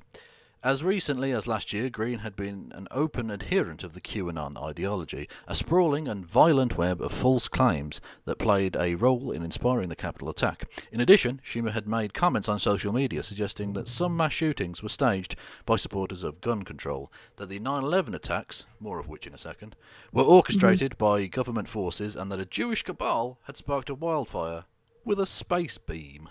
All right, can I also say... I saw her on Brian Williams. They had put together a clips package of Greene, and she talked about a cabal, but she called it a cable. Oh, fuck me. And then he dragged her for a cabal or a cable, if you will, with his dry. Fucking hell. This is amazing. This was a small clip. I was going to play the whole thing, but fuck it, it's not worth it. She got up to defend herself, and that's fine. The vote's about her, whatever. Mm-hmm. But this sentence didn't need to be said. I can't believe what America has become. I really can't. I believe they should be just as protected as we were with 30,000 National Guardsmen. Our children are our future, and they're our most precious resource. I also want to tell you 9/11 absolutely happened. Yes. Like nobody needs that to be said out loud. That's the dumbest thing that's ever been said. No, even the most rabid truther has never said it didn't happen. Yeah. No one's annoyed at you for having said it never happened, because I don't think you ever have said that. Mm-hmm. They're annoyed that you lied about it and said, like, well, maybe it was an inside job. That's the thing that people are annoyed about. Yeah, she also questions the part about the Pentagon. She specifically mentions the Pentagon. By the way, don't click away from that yet. please, please, please go to the far right-hand corner and click on the Reuters business story because I got to see what that is. Oh, for God's sake. Okay. Police seize $60 million worth of Bitcoin from man who won't give up his password. What in the name of fuckery? Why would he have to give up his password? I don't know, Oh, but I'm it's Germany fascinated as now. well. Of Yeah, I course know. it fucking is. Well, is there such a thing as Jewish Bitcoin? Because is he trying to get it to Switzerland along with all the rest of the Jewish gold that needs to be given You back always to have those to go, people? like, you need to, like, denazify your German references. All I'll say is you need to denazify your fucking police force. It was the last century. I mean, I'm not saying we should forget about it. I'm just saying the joke's a little bit old now. You know, Does it sound like a fucking joke to Kristi? Did it sound like a joke? When you're trying to tie it to Bitcoin, yeah, it sounds like you're doing a bit. I'm doing a Bitcoin bit. Yeah. Yes. Frankfurt. German prosecutors have confiscated more than 50 million euros, $60 million, worth of Bitcoin from a fraudster. There's only one problem. They can't unload the money because he won't give them the password. The man was sentenced to jail and has since served his term, maintaining his silence throughout while the police made repeated failed attempts to crack the code to access the more than 1,700 Bitcoin, said a prosecutor in the Bavarian town of Kempten. We asked him, but he didn't say, prosecutor Sebastian Müller told Reuters. Perhaps he doesn't know. Well, that's going to be annoying for him then, because he's like, oh, fuck, I've got 60 million quid worth of shit. All he has to do is remember his password. Clearly he doesn't because he hasn't moved it yet. Bitcoin is stored on software known as digital. Oh, yeah, we know all that shit. Yeah, when he went behind bars, his Bitcoin stash would have been worth a fraction of the current value. The price of Bitcoin surged over the past year, hitting a record high of 42,000 in January. So, yeah, it's... Yeah. Yep. Prosecutors have ensured the man cannot access the largesse, however. Okay. Okay, So nobody gets it. So it's apparently it's not just that, it's stupid guess money nonsense that can't be accessed by anyone. Yeah, Brilliant. for the loss of a password, millions were whatever. What was it? Like, wasn't there's a whole poem about a nail and a horseshoe and a horse and a knight and What in the fuck are you talking about? for want of a nail, wasn't it? I don't know. People in the chat will know. When you You'll said get my poem, I was reference. thinking, was it water everywhere and not a drop to drink? I was definitely not thinking that. Well, Of all the things in the world, I could have been. It was nothing even close. Okay, so oh god, okay, let's. What does Jim McGovern sound like? D, Massachusetts. Oh, voice acting again. I don't understand why it's so complicated here, said House Rules Committee Chairman Jim McGovern, D, Massachusetts. Why is he Cockney? I don't know, he just is. From Massachusetts? Okay. All right. Well, good. yeah, it's just London. He's not from Boston. It's I know you can't even do a Boston It's accent. London, very, very west. Very, very West London. Yeah. Okay, got it. Exhorting his colleagues to sideline Greene. We know the results of the violent conspiracy theories. We saw on January the 6th, didn't we? We saw what it leads to. I don't even want to see that again. And we all should make clear where we stand on this. Are you doing Inspector Jaffe from Poirot? I don't know what you're talking about. The vote was 230 to 199, with 11 Republicans voting with Democrats to strip Greene of her committees. Greene has renounced some of her more egregious remarks on the floor a few hours earlier. In a 10-minute speech, there was more explanation than apology, one that doubled down on her attacks against the media and her political enemies while omitting some of her most recent behaviour. Yeah, that was the thing, right? She's been playing the victim about they're being divisive. They're being divisive in the country. This is really bad. You think, motherfucker, you were calling for these people's execution. The fact that they're not being nice to you is the least of the problem. Did you see Steny Hoyer, whose name you mocked a little bit last time? It's not a real name. Dave Hoyer is a name. Anyway, Steny. so Dave, my mate Dave, he got on with the big cardboard thing, didn't he? He did. Yeah. Fucking called her out on the carpet.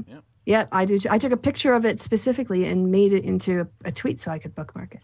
Cool. So I've got to do a Marjorie Taylor Greene now. All right. Oh God. What does she sound like? These words of the past, and they do not represent me. They do not represent my district, and they do not represent my values, she said. That's what the people of Georgia sound like, isn't it? Very Camp Poirot. Yeah. I was going with Camp Hispanic, but that'll do. Oh, okay. Yeah, Belgium, Spain. Yeah. Yeah, it's fine. Greene said the 9/11 attacks absolutely happened, and that schools are absolutely real.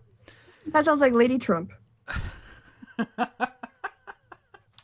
called Melania, please. No, like if Trump were a lady, little mini me. Oh, don't. Like the Greene is a little mini me of him. It's absolutely happened. That's sort of true. Yeah.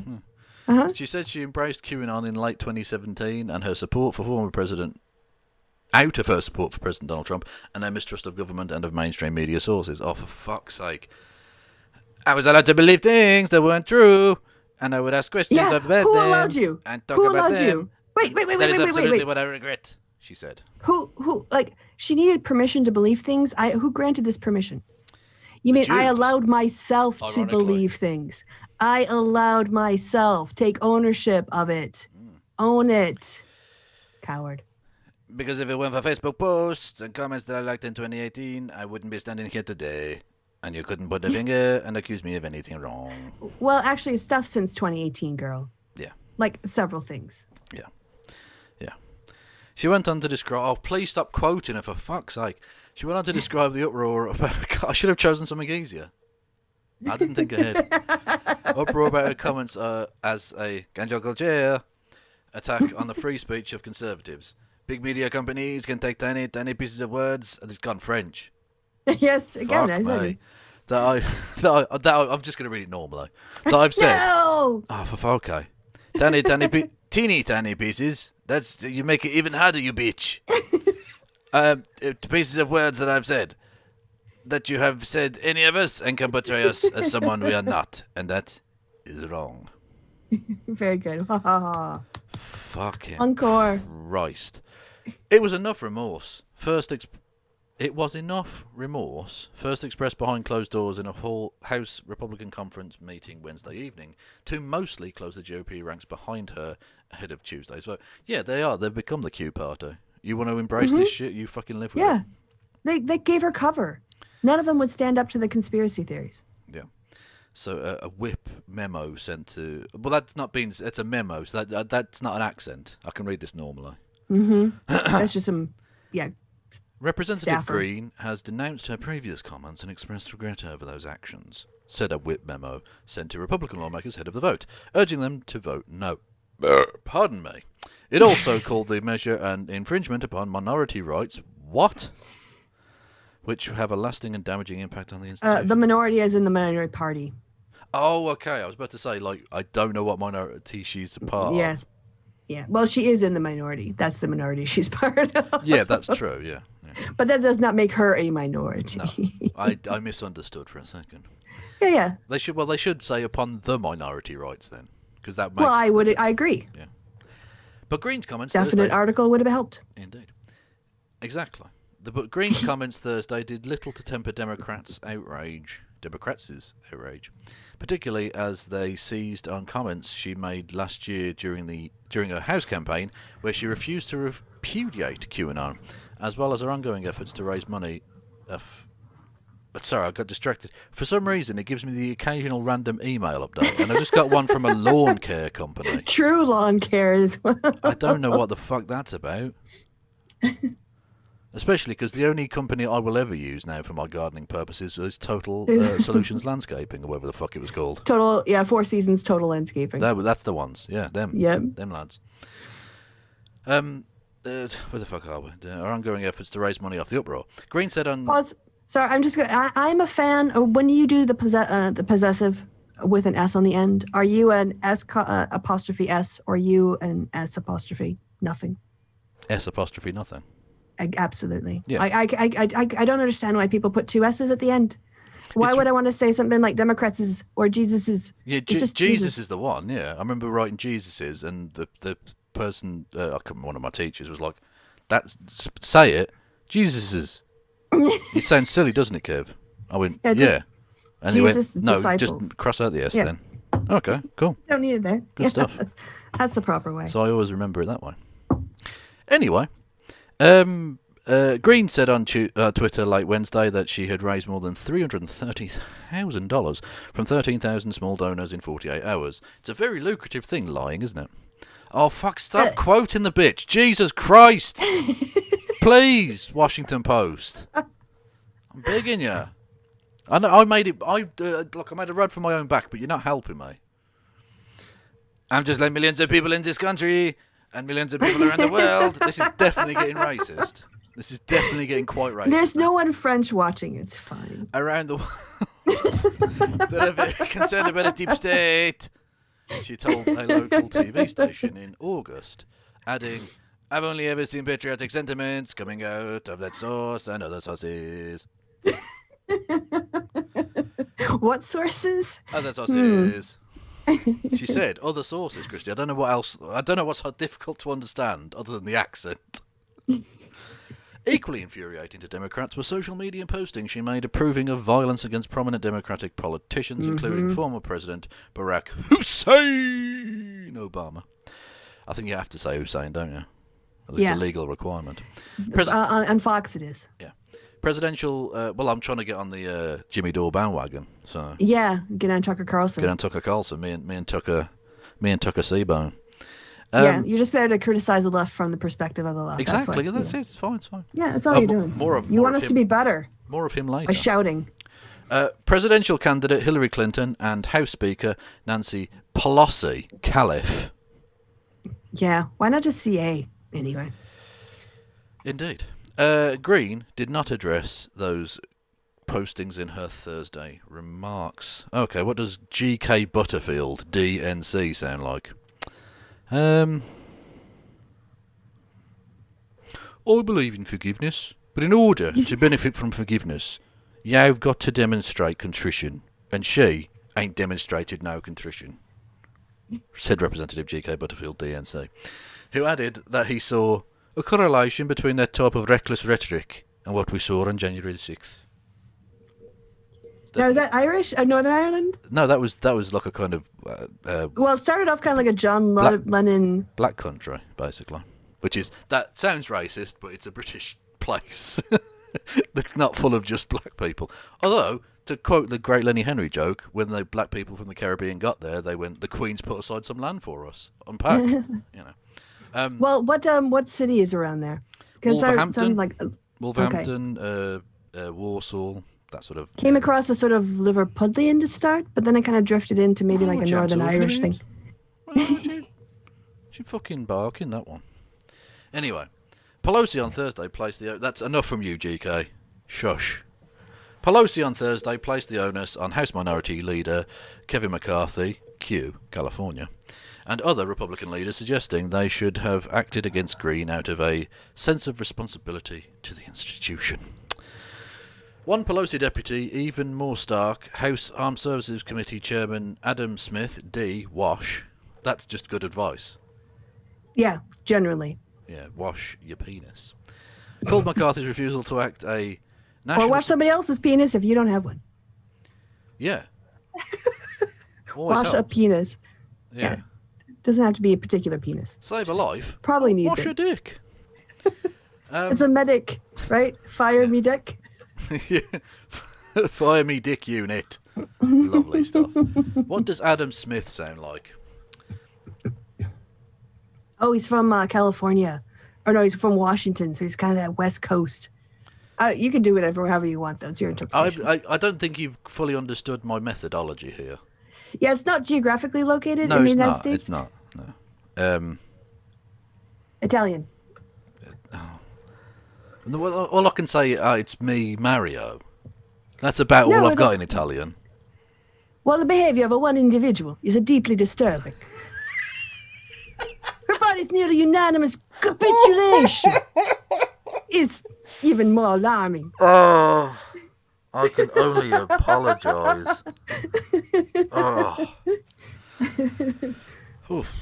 That was a thing. It has to be an EU country, people. That was we're not going anywhere we're not going anywhere near the US in this story.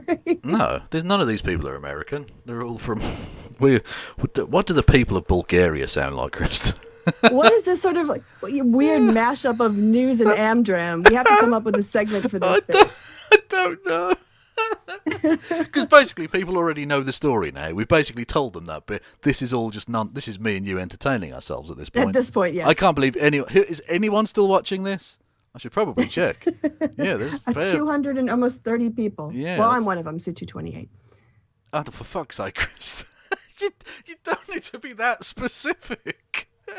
Why not? I've got the tablet in front of me. I see the I'm chat. one of those people, so that doesn't count. What? Okay. Yeah, well, yeah, I have to subtract my own view. You like don't I don't have really. to. No, Kristi, again, you really don't have to. It's fine. Anyway, in one striking moment on the House floor Thursday, Majority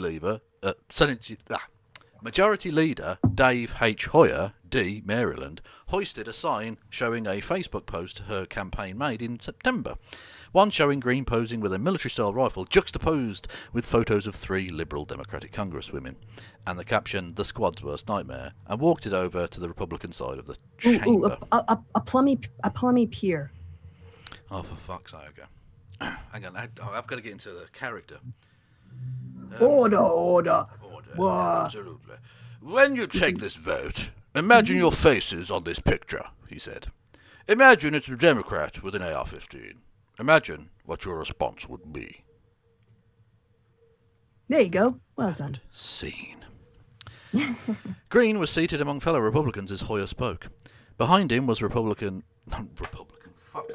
Representative Ilhan Omar D. Min, one of the women featured in the post, and one of the Democrats whose Republicans have suggested they might remove from committees in future under the new precedent, because she's brown. Yep.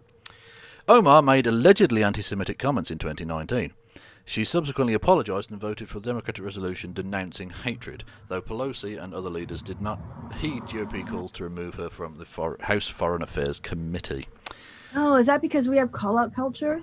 And people apologize sincerely and then they behave differently? Well, I think because she's got a difference of opinion on Israel and they want to remove her from a thing, I think I have to get my cock out. Yeah. Yep. They want to cancel her for things she apologized for. Conservatives of cancel culture. Cocks. And penis. Yep. They're trying to cancel her for a difference of political opinion. Yep. Conservatives never stop. Nope. I hope they fucking do, but they don't. Where are we? Well, Republicans have suggested this week that partisan action against Greene would create a slippery slope, which I think is the only argument they now have. Yep. Endangering the rights of Democratic members in a future GOP majority House. So that's petty. Pelosi said she had no such concerns. Oh, God, what does she sound like? Well, actually, know what she sounds like, but I've got to think of a different voice for it. Scottish. Make her sound like Nicola Sturgeon. Oh, fuck's sake. Can I do a Scottish? I don't think I can. Oh, yeah, of course. Oh, come on. Just throw a wee Baron in there. If any of our members threaten the safety of any other members, we'd be on the first one of them to take off a committee. That's it. Yeah, that's true. If there was anything, yeah. Like the Republicans took off Steve King. The House didn't have to act. Yeah. There's actually a problem, and it's not just political punitive, partisanship. Then the Dems would act. Yeah. Quite so. But they're just going to take off like brown people. They've set their stall out there. Mm-hmm. The vote came a day after McCarthy publicly refused to strip Greene from her committees as Democrats had demanded. Instead, he told reporters he proposed to Hoyer that Greene move from the Education and Labour Committee, which has jurisdiction over school security, to the Small Business Committee. Wow, what a big step forward, McCarthy. Yeah. Geez, you're like fucking Lincoln, you, mate, saving the Union. Democrats rejected the move, and McCarthy responded by accusing Democrats of a partisan power grab. Unlike literally forcing through a fucking Supreme Court judge in fucking 4 minutes or whatever. Yeah. Also, they'll need to appoint another member. Yeah. They haven't lost the seat entirely. Nope. And they might be able to find a sane one. Yeah, they just don't want someone who stalked victims of a school shooting to harass them about the Second Amendment on the Education Committee. That's not unreasonable. And you wouldn't do it. I don't know, considering his current legal problems, I don't know that comparing what I just did to Alex Salmond is a good thing. But Yeah, I thank you. did think of that as well, but we were in the middle of this. Anyway, partisan power grab, which isn't a thing, isn't a thing in this instance, that upended the long-standing practice of allowing each party's leadership to determine its own committee assignments, a procedural argument that gained traction amongst GOP members who were uninterested in defending Greene. Just like the procedural argument they're using in the Senate that the impeachment is unconstitutional when it's not. And they'll still vote on a thing they think is unconstitutional, which is a little bit fucked up. Anyway. And thanks to Bob Pagan Man. Republican Tom Cole, Roekler, that's one word, I'm going with it. The top rules committee Republican called the move against Greene a dangerous mistake that would boomerang on Democrats. I've got a voice for him, so I'll come back to that in a second. Thank you to whoever the fuck that was. Come on, load, you bastard. Right.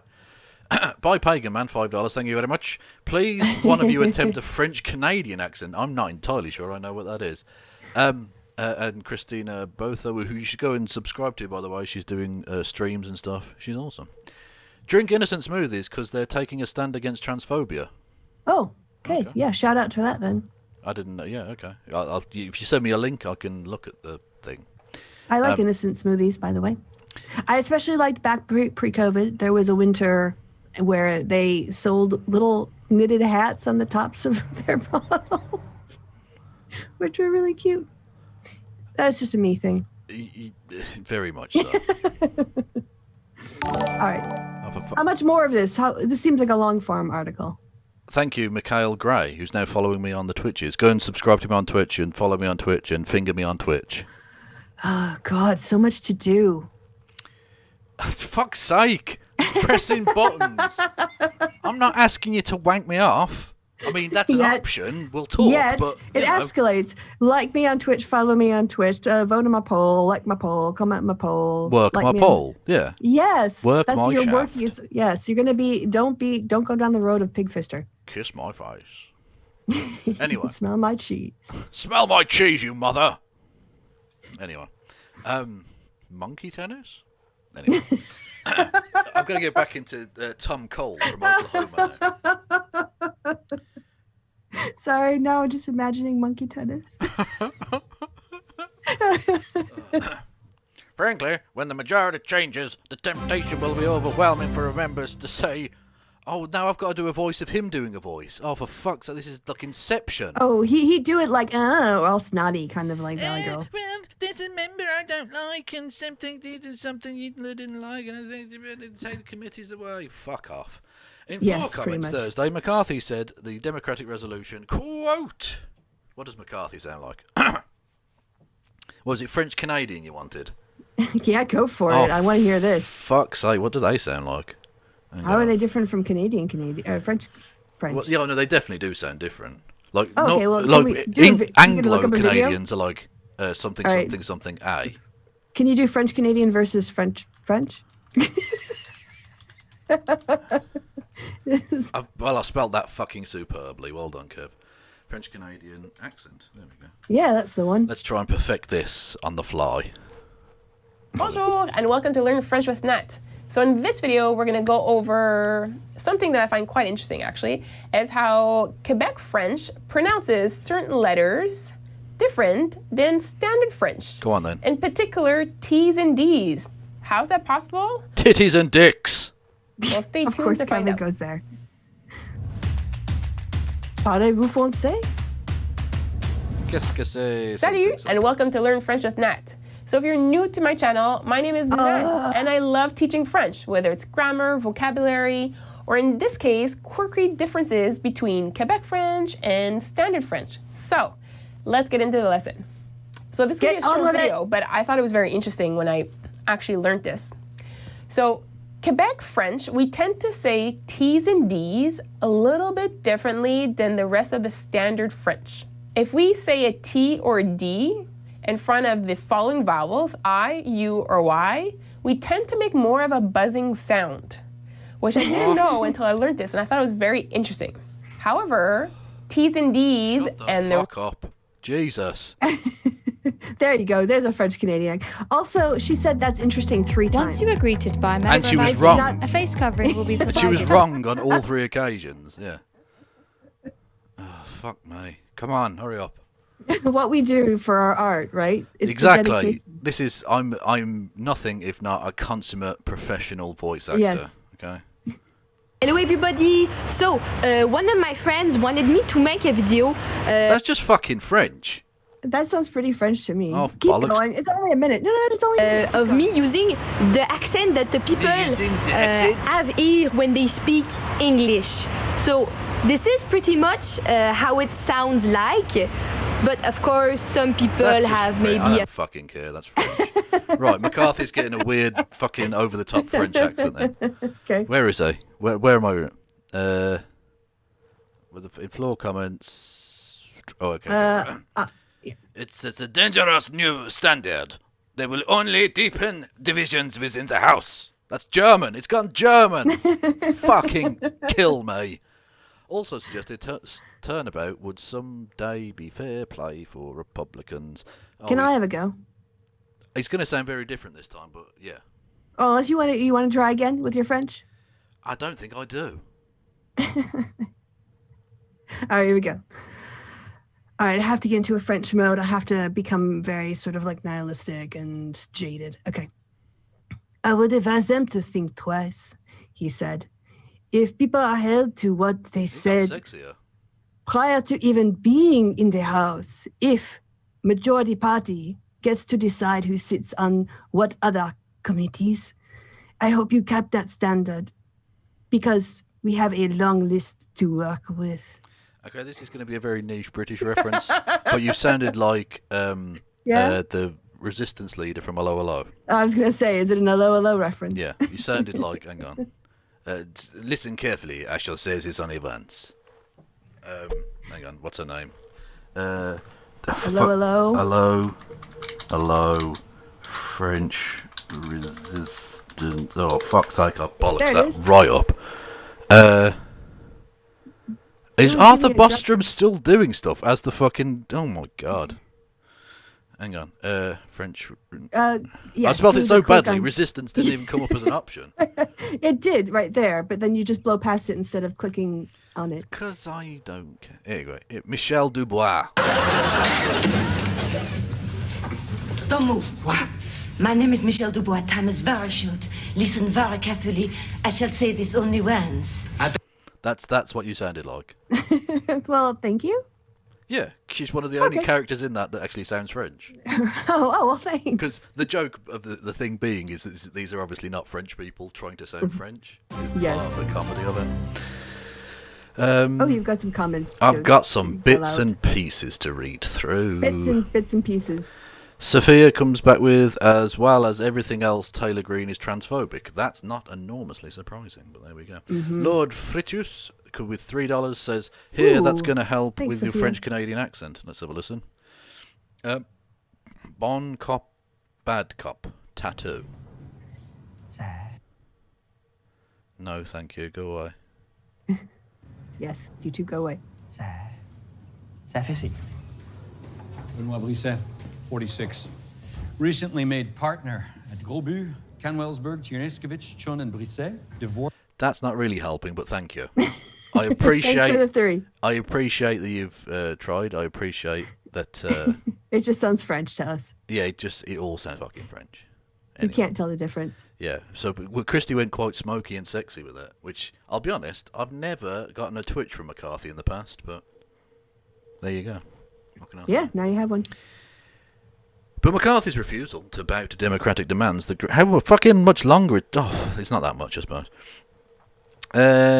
Refusal to bow to democratic demands that Greene be entirely removed from her committees, as Republicans did in 2019, to then Representative Steve King, Iowa, after he made public comments questioning why the term white supremacist was offensive, stands to carry a political cost. Democratic political operatives have signalled that they intend... I need to turn that down, because that's annoying.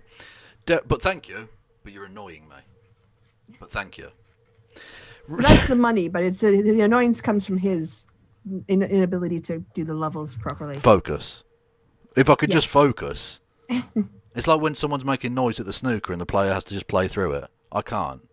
I'd get up and say, "Stop fucking coughing, you prick." Anyway. But McCarthy's refusal to bow to Democratic demand, Iowa, something.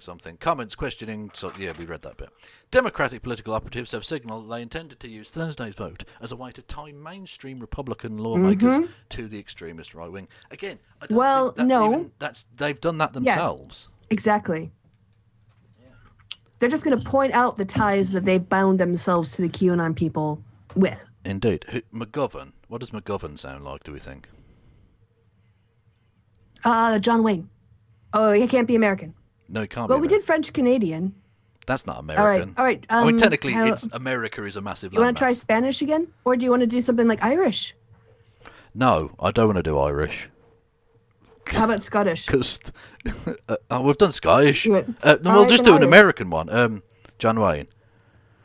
The party of Lincoln, the party of Eisenhower. He doesn't sound like that at all. The party of Reagan is becoming the party of Marjorie Taylor Greene and the party of violent conspiracy theorists, McGovern said. Thanks.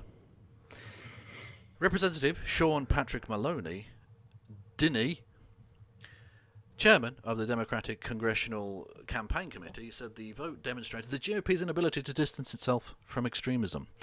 The DCCC this week spent roughly $500,000 tying swing district Republicans to QAnon. Which is that Kevin McCarthy? Is that? Do we have to talk about that? Yeah, is QAnon? Is that a place in Quebec? Is that? I don't know anything about them. I don't know her. Well, did you? Oh yeah, fucking McCarthy, the lying little bitch. That's what I was referring to. Going on he fucking 2 years ago saying that QAnon has no place in our party, and then next week, I don't even know what it is. I don't know. What I don't know her. I don't know her. You lying shitbag. The Democratic Super PAC House Majority Forward, this is not very well written, Washington Post, please, said it would run ads on the same theme against McCarthy. Maloney, he has to be Irish. To be sure. No, I'm not doing an Irish accent. That would be offensive to my forebears. I don't mind being offensive to everyone else's forebears. Come on. When we said they stood with Q, we didn't think it would be standing ovation, Maloney said. Still, there appeared to be little hesitation in the GOP ranks over vote. I need to actually just pronounce it GOP ranks. On voting to support Greene, several Republicans suggested that her speeches inside the private GOP meeting and later on the floor helped diffuse the issues inside the party ranks. So her saying 9/11 happened, everyone was just like, yeah, fair enough. Yeah, that's enough for me. I mean, is that good for you? Two things. What the fuck kind of name is Loudermilk? I can't even tell you. And secondly, what does he sound like? How many fucking different people? I know. You keep going, though. Yeah, well, my vocal range is so extensive, Kristi. Can you do some sort of Nordic, like the Swedish Chef? Oh, fucking hell. What does the Swedish Chef say? Oh, well, okay. Swedish Chef. Well, actually, just like get a Norwegian accent if you're going to do that, then. Don't do it the Swedish Chef because he doesn't say real words. I don't care. I just need the sound. There's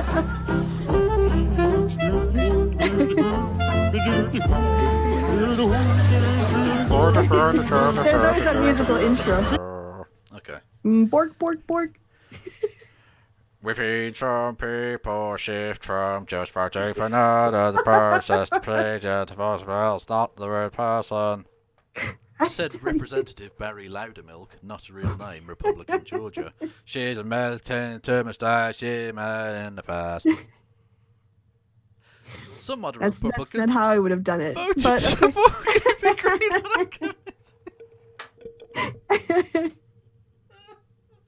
Oh God. Do we think next episode? I would be doing next episode a little bit less self-indulgent, I reckon. Maybe. We've seen some people shift from just voting to know for the procedure. No, that sounds that got weird. Racist. Some moderate Republicans voted to support keeping Greene on her committees, saying that they were uncomfortable with reprimanding a member, lol, for conduct that happened before their congressional service. Unlike Marjorie Taylor Greene, who wanted to impeach Biden for things he'd done before he was president. They should have mentioned that. They should have. Anyway, oh, who's this cunt now? Tom Reed, Republican, New York. Fuck me. Right. Doing a New York, doing like a New York white guy kind of accent. Hey, this type of rhetoric has no standing, no place in Congress, and she knows where we stand as a conference, said Representative Tom Reed, Republican, New York. She did this before she came to Congress, and I've given her the benefit of saying, okay, you're a member of Congress now. We're all watching. The 11 Republicans who backed removing her from her committees were these fucking pricks. Who cares? One of those people who backed Greene was Representative Liz Cheney. Yeah, coward. Wyo, which again, I mean, they've made Wyoming sound even weirder. Iowa. Who? What? I was just trying a word out. Right. Oh, right. Okay. Who survived an attempt by some Republicans Wednesday to oust her from her number 3 leadership, which, by the way, number 1 and number 2, we know there. Number 3, tit milk. Who knew? What? Number 1 is wee, number 2 is poo, number 3 is tit milk. That's not the order I heard. I thought number 3 was diarrhea. That's still just poo. Because that's how many wipes it takes. Oh, for fuck's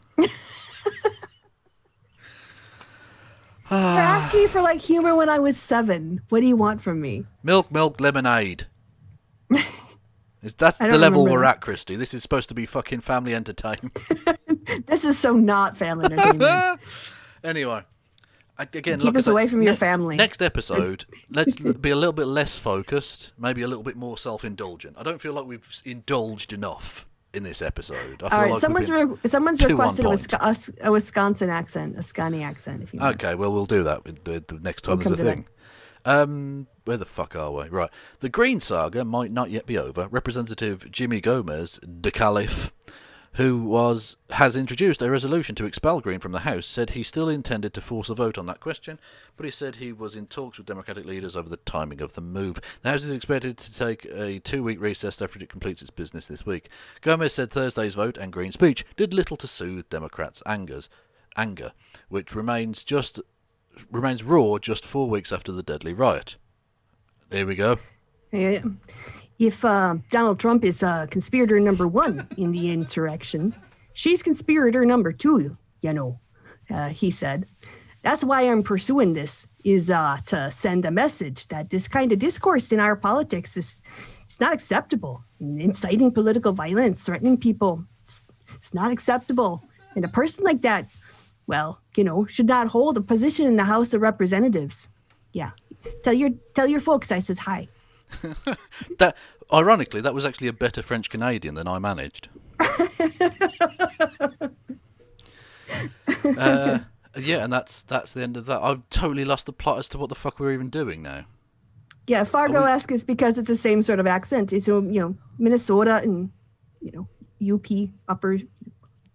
So. Yeah. Oh yeah, capybara. Yeah, that's the thing we the left off massage with last time. Yes, it is. A cat. Is that your second bottle of whatever fizzy drink you're I drinking? only had a fucking couple of swigs left in the other bottle. Don't start. Also, my fucking liquid intake is of none of your concern. You stay out of it. You're not my fucking mum. Or if you are, that would be weird. That would be exceptionally weird. Geographically and age-wise. Also with a timeline. It would require a Doctor Who visit or something. Probably. Anyway.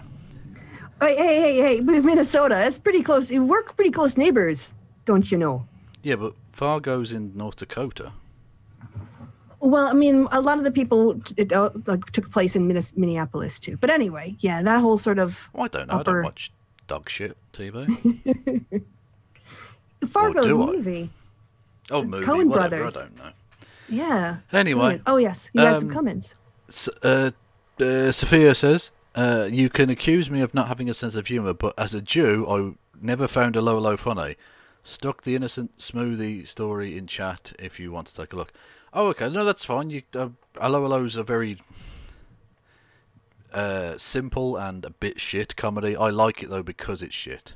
It doesn't pretend to be like a highfalutin. Well, when I was given my education in British humor, Allo Allo was not on the list, but Auf Wiedersehen Pet was.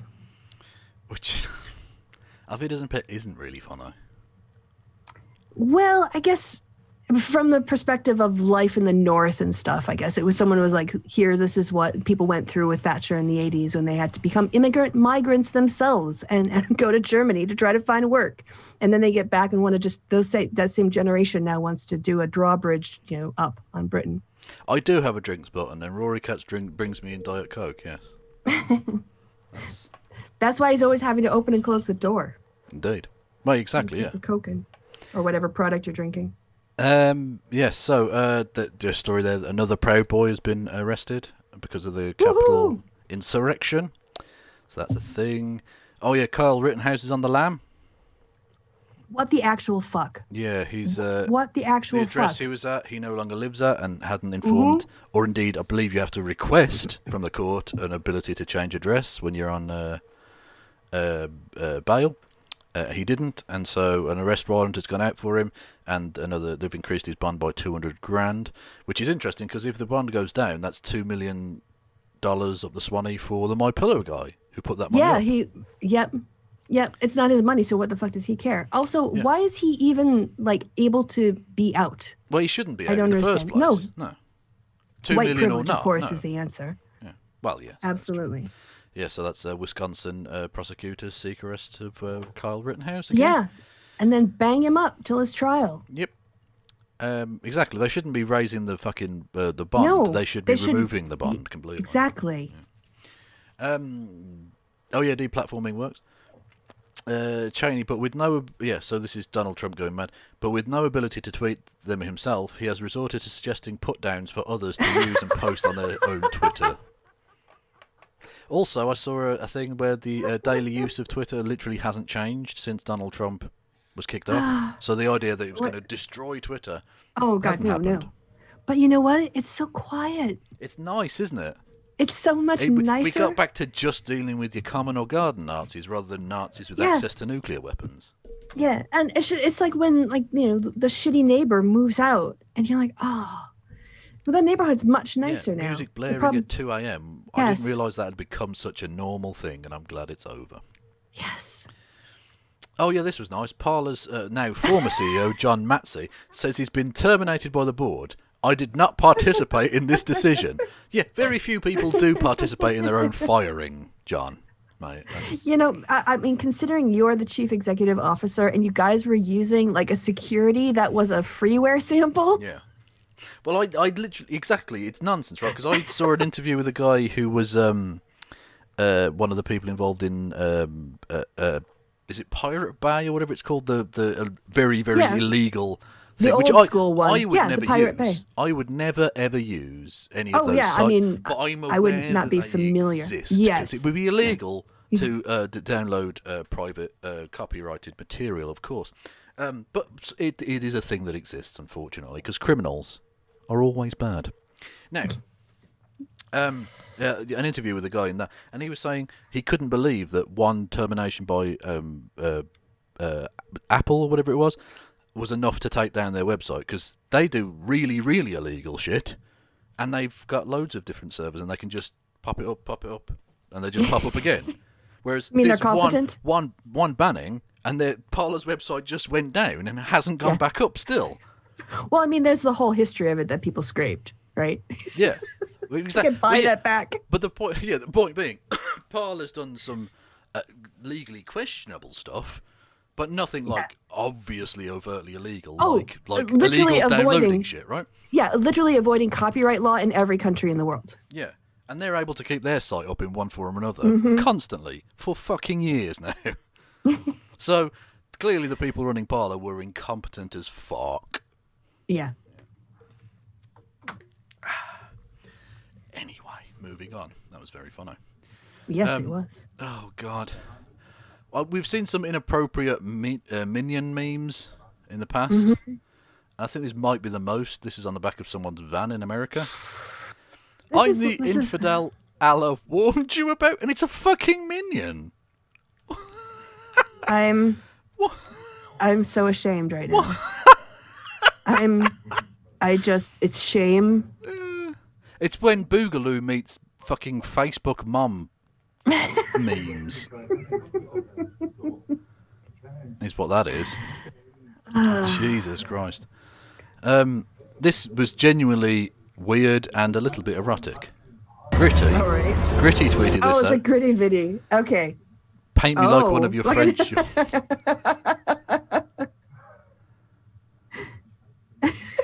I'll be honest. Oh, and we get the crotch shot as well. It does it for me. We There's get the there's legs a hole open. there. Yeah, I could work with that. Yeah. And that's, I believe, at the Philadelphia ice rink, whatever the fuck that stadium's called. I don't know. Anyway, yeah, so that's a thing. Even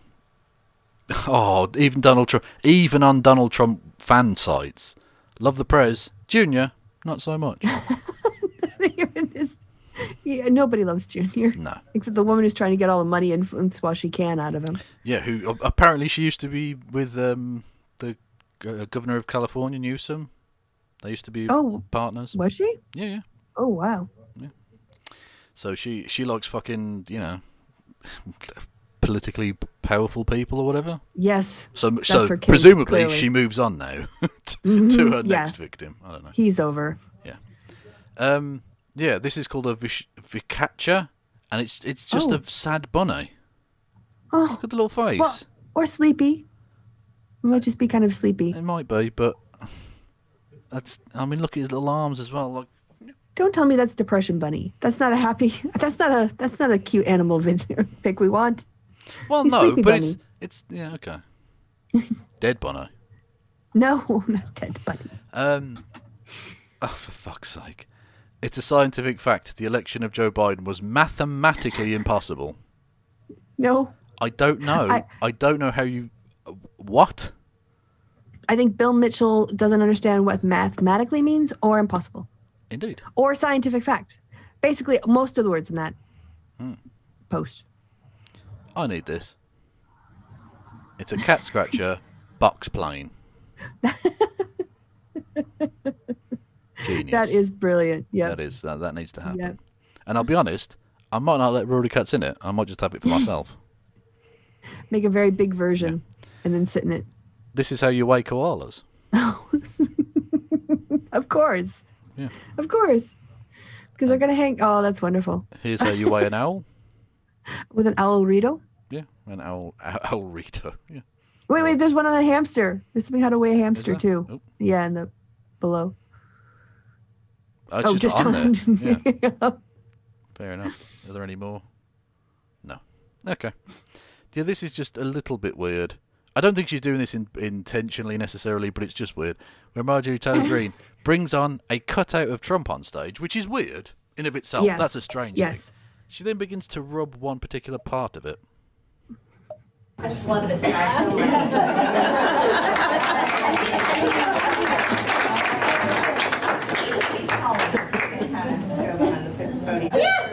He's fantastic. This guy right here is great. Standing up in there in the mucky swamp. Diane always has him in the mucky swamp. Yeah. What? It's amazing. There we go.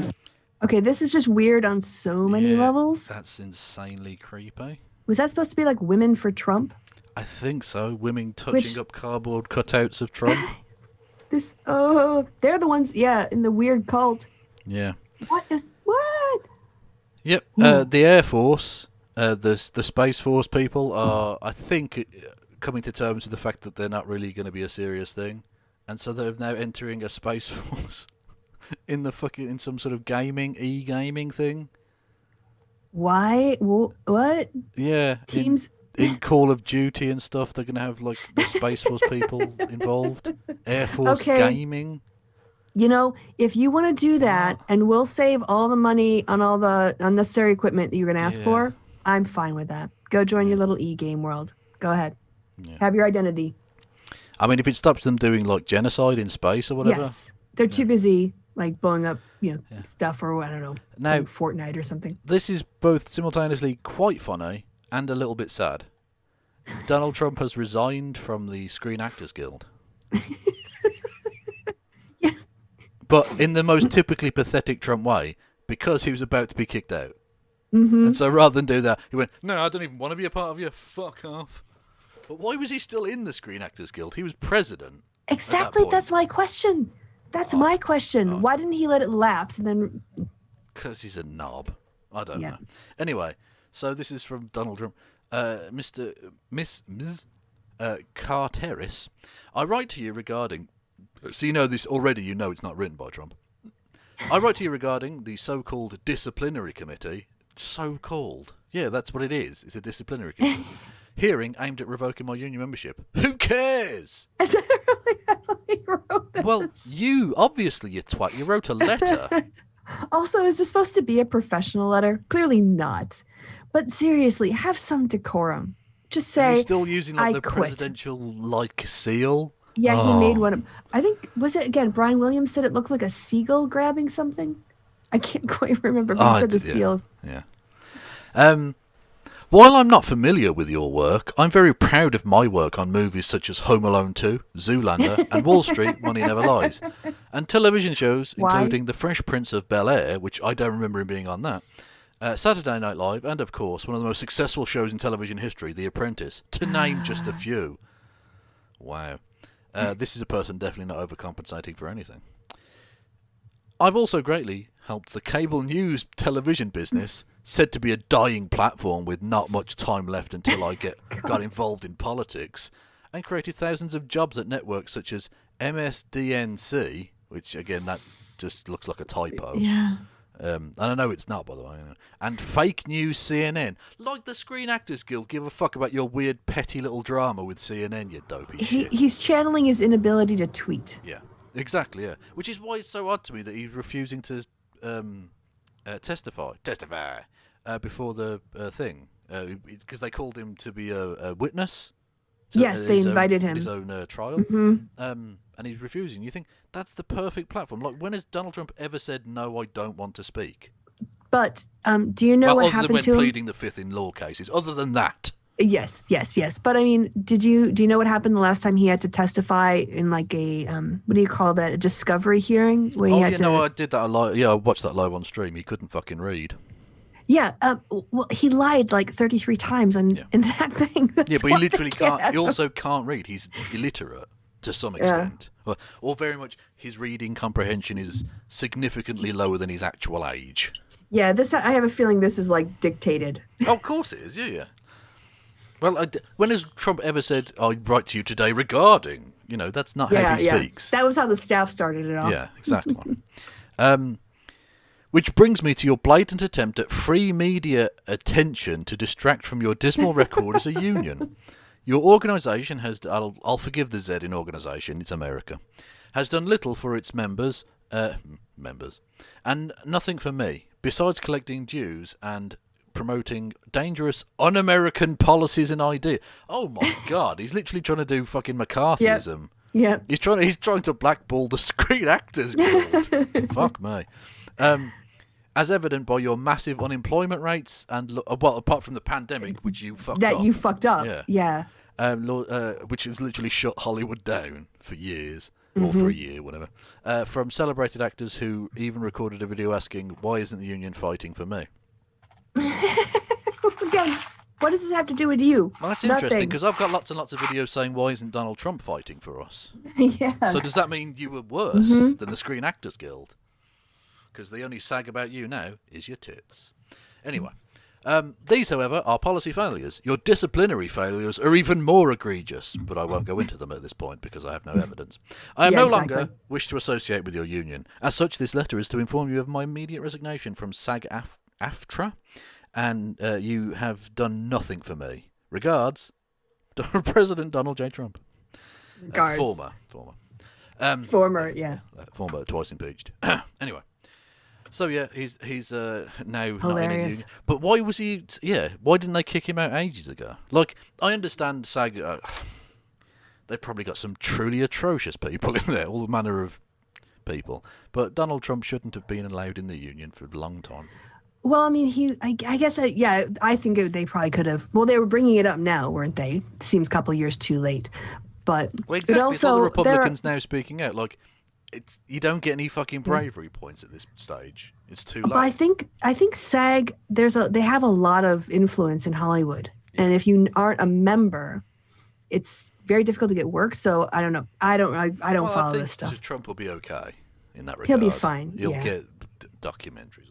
Start his own TV network, you know. Most stage actors can't can't buy OAN or something. Yeah. Anyway, so yeah, that was the story there, and I just like Lawrence O'Donnell's "Lying Has a Price." Mm-hmm.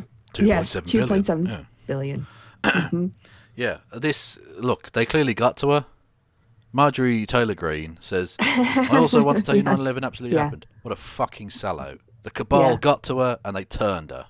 Oh, the cable even. The cable. So the cable got to her and turned her. Yes. Yeah. Outrageous. I mean, will these sneaky international bankers, will they not stop at anything to do stuff, whatever it is their plan is? So what is the next one? Because I already see the bottom. Oh, God. Yeah. So, James Lindsay has been trying to make anti-Semitism an entirely left thing. They're trying to say anti-Semitism only exists on the left. Yeah, because he was the one who was saying that the woke people who are Jewish and woke are doing it to themselves, kind of thing. Yeah. And unsurprisingly, James seems confused by all the anti-Semites that have been responding to him positively. Dudes, this is quote now. Dudes being anti-Semitic in my replies. Knock it off. You're not helping except by giving examples of the problem I'm pointing to. This is important. We need to focus, and the problem is woke. Stop messing this up. Yeah, they're coming to you because you're being anti-Semitic. Yeah. Also, just want to say, like, I don't want to have an article. Why do all these homosexuals keep sucking? Keep sucking. Yes. Yeah. I guess when you say Jews, I mean you can be talking about the people, but I caught myself and I changed it to Jewish people because I don't even want a hint of. Yeah, no, I try and remember to do that as well, but it depends. Because obviously lots of Jewish people refer to themselves as Jews. In fact, the K slur for Jewish people and the Y slur, another one for Jewish people, are often used. Or some Jewish people will use them in the same way that black people have tried to reclaim the N-word. Mm-hmm. And with Jewish people, it's been slightly less successful in the sense that those are generally still really bad words. But I've seen that they're really not in hip hop, and I think no. Although one of them does rhyme with Nike, so that you could definitely work a rap in there if you wanted to be anti-Semitic. I'm just saying that, like, just saying a lot of the cultural influence comes from music and music videos and stardom. So yeah. So anyway. Yeah, James Lindsay. Although Little Dicky is Jewish. He is. Yeah. He is. He mentions it a couple times. I think it gets brought up, yes. Yeah, he's got one pretty spicy take on one of his own songs about Adolf Hitler. But anyway. Toe beans. Two beans. Oh, and there's the toe bean owner. Yeah. Cute. Toe beans are precious. A dog in a cup holder? We've had this one before, but it's still cute. Is it? I don't know. It looks like it's just cuteness. The dog peanut. This is quite a nice, silly one. From David Hogg, the newly minted pillow entrepreneur. Pentagon, hexagon, octagon, her committee's gone. Nice. Also, does that say Trump dick? Where? No, don't think so. Oh, sorry. It looks like Trump dick. Sorry. You just see dicks everywhere. I do. My fucking dreams. Anyway. Oh, God. Oh, yeah, so definitely not being anti-Semitic here, again, James Lindsay. Quote, the narrative being pushed is dangerously accurate in many details, as the Frankfurt School really did want to end Western civilization. Citation needed. And is almost wholly comprised of Jews. This allows anti-Semites to recruit new anti-Semites who wouldn't have otherwise been recruited. So basically, the anti-Semitic nonsense of the cultural Marxisms is true, and that's the fault of the Jews who did it. But not anti-Semitic. No, not at all. Oh, sorry, did I say no? Nazi prick. You're a Nazi prick, James. Yes. Oh yeah. So this is. This was someone else, Elijah Schaefer, lying about AOC or something. Oh yeah, can we just talk about that? People who said she wasn't in the Capitol don't understand architecture. Yeah, the buildings are connected. Dore and they're connected. And there are tunnels, and there's no way of knowing what buildings have been compromised and which haven't, because naturally during a riotous assembly, it's difficult to know anything in terms of detail because it's an ever-changing and progressing situation. Yeah, and so I didn't watch the video because a lot of other people were talking about it. I didn't make time for it. But in there, does she say that there was at one point where she was near the protesters or she had to hide from them? Well, she was. She could hear them outside of the window. Was at one point she says she never. Okay, yeah. Like people are acting as if she said that she was like seconds from death. She never said that. No. She said she was scared for her life, and that's understandable because, again, you don't know what buildings have been compromised. You don't know where these people actually precisely are. You can hear a general hubbub because she wasn't that far away from these people, like 100 yards maybe. It's like not a massive distance from the building she was in to the building, the General Capitol building. Yeah. And we know they how were it ended. evacuated, not even because of the riot, but because of bombs that had been planted 2 blocks further behind them. So they had no idea which bits of DC were safe and which bits weren't. Yeah, their critique makes it sound like she was across the street in a separate building where there was nobody nearby. And that's just not the case. Definitely isn't true. Those buildings were being evacuated. So, anyone pushing that nonsense is mendacious scum. Mm-hmm. Anyway, not mendacious, unless culinary-wise. Andrew Yang, what in the fuck is this abomination? Chicken soup, apparently. That is chicken in a broth and nothing else. No, that is massive slabs of chicken. I mean, it's a whole chicken divided in half sitting in a bowl. Sitting in a bowl of morning after the night before dehydrated hangover piss. No, is that's what that gross. is. Although That's there what is that a willy in there. There's a bit of oil, but there's not a vegetable No. inside. Look at the way of the bone, the tip. The tip. Yeah, I'm going to look at the tip. Anyway, the point, and it's also shaped a little bit like a dolphin's head. There. It's a little dolphin. Yeah. Okay. Anyway, but the point being, there's not a vegetable, there's not a spice, there's not a herb, there's no garnish, there's nothing. That is disgusting, Andrew. You should be ashamed. This is a fucking war crime.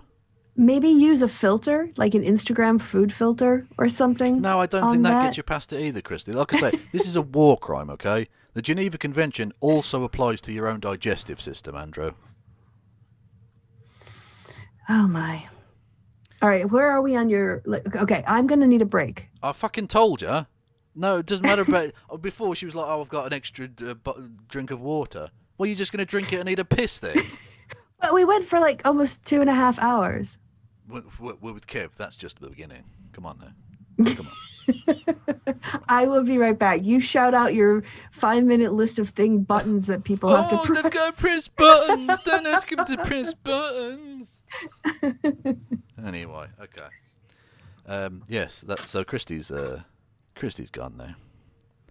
But she'll be back. Don't worry. Object permanence is a thing. It's fine. She'll be back in a second. Anyway. So, yes, I just suppose I should do my fucking shout. Subscribe to the YouTube channel if you haven't already. It's free, easy, you press a button, it's not that big a deal. Kristi can suck a dick, apparently. That's a thing that people can do. Anyway, you can also hit the notification button, you can rate, comment and subscribe and all that jazz.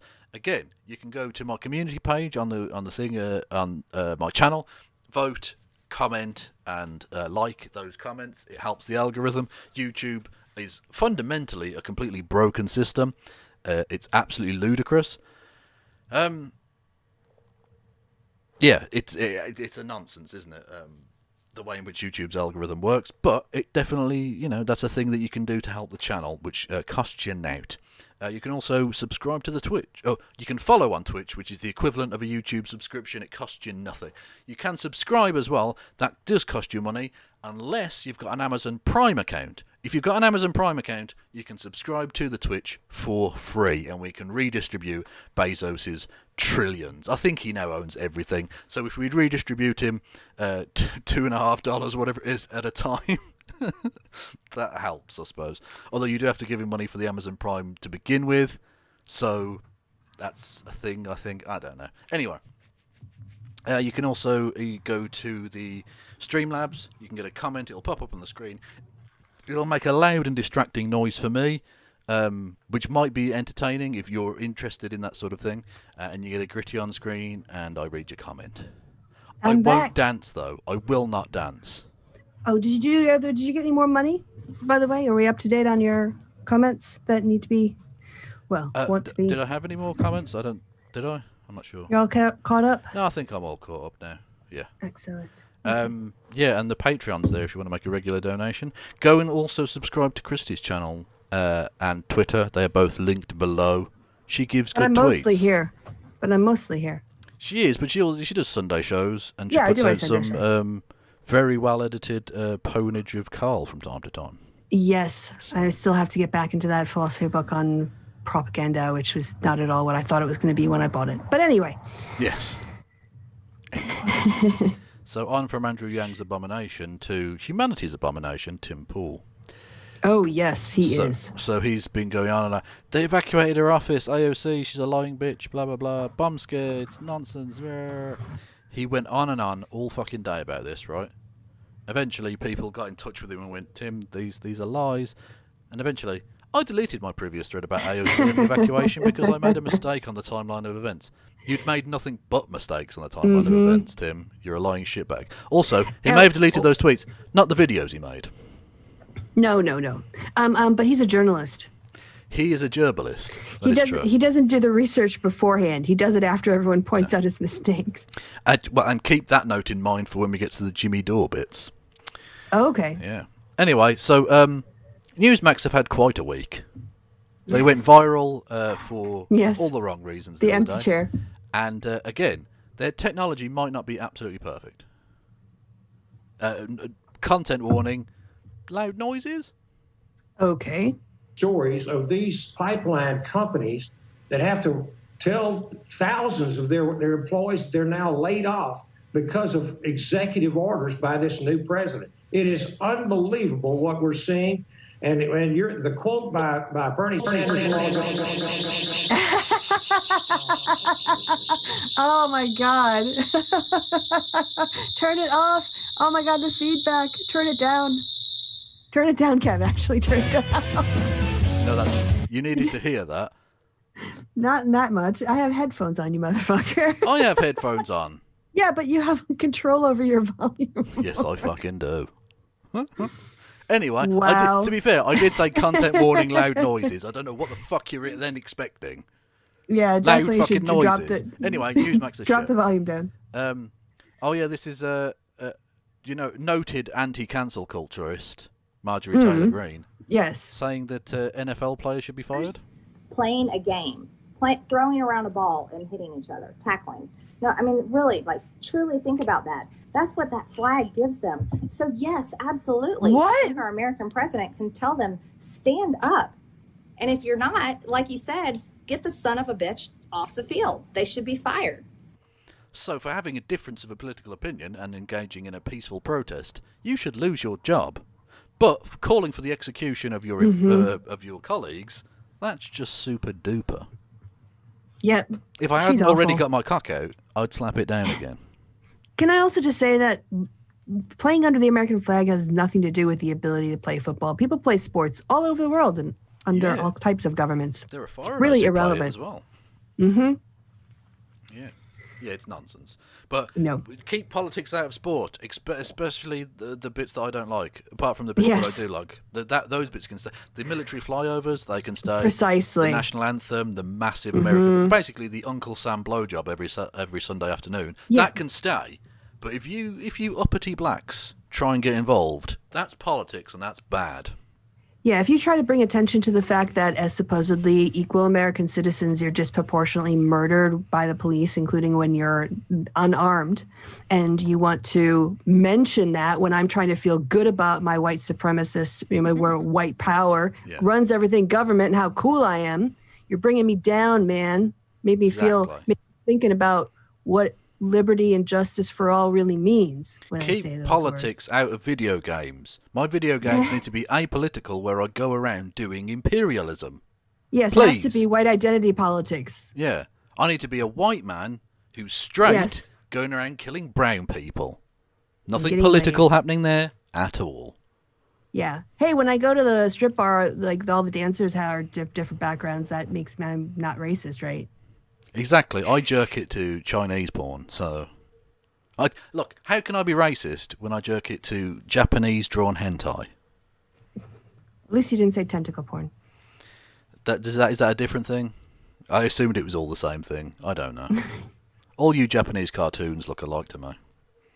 There you go. That That's sounds racist. a little bit racist, but it isn't, because I said cartoons. And cartoons aren't fucking people. They may look like people if the cartoonist is good, but they're not. You're going to have a clip show one day that people saying those outrageous things. That's going to be in there. Oh, I am one of the worst clippable people ever. Like, I could never run for political office. Not only because of the actual things I did say in context, but the things I've said out of context. Yeah, and the things you just say. The things you do say, not just what you did. Yeah. Exactly, yeah. Look, who hasn't attempted... No, I'm only joking. I'm not going to complete that sentence. Anyway, this is Marjorie Taylor Greene saying the bit that everyone knows that they're not supposed to say, that the GOP just belongs to Donald Trump now. Mm-hmm. It's his party. Yeah, it doesn't belong it's to a cult. Yeah. Oh, yeah, there's nothing more blasphemous than a Christian who's got a persecution complex. She now says that she's being crucified in the public square. Oh, God. Good for you. Oh, scumbaggery. Peter Coffin. Wow, the hits just keep on coming tonight. Yeah.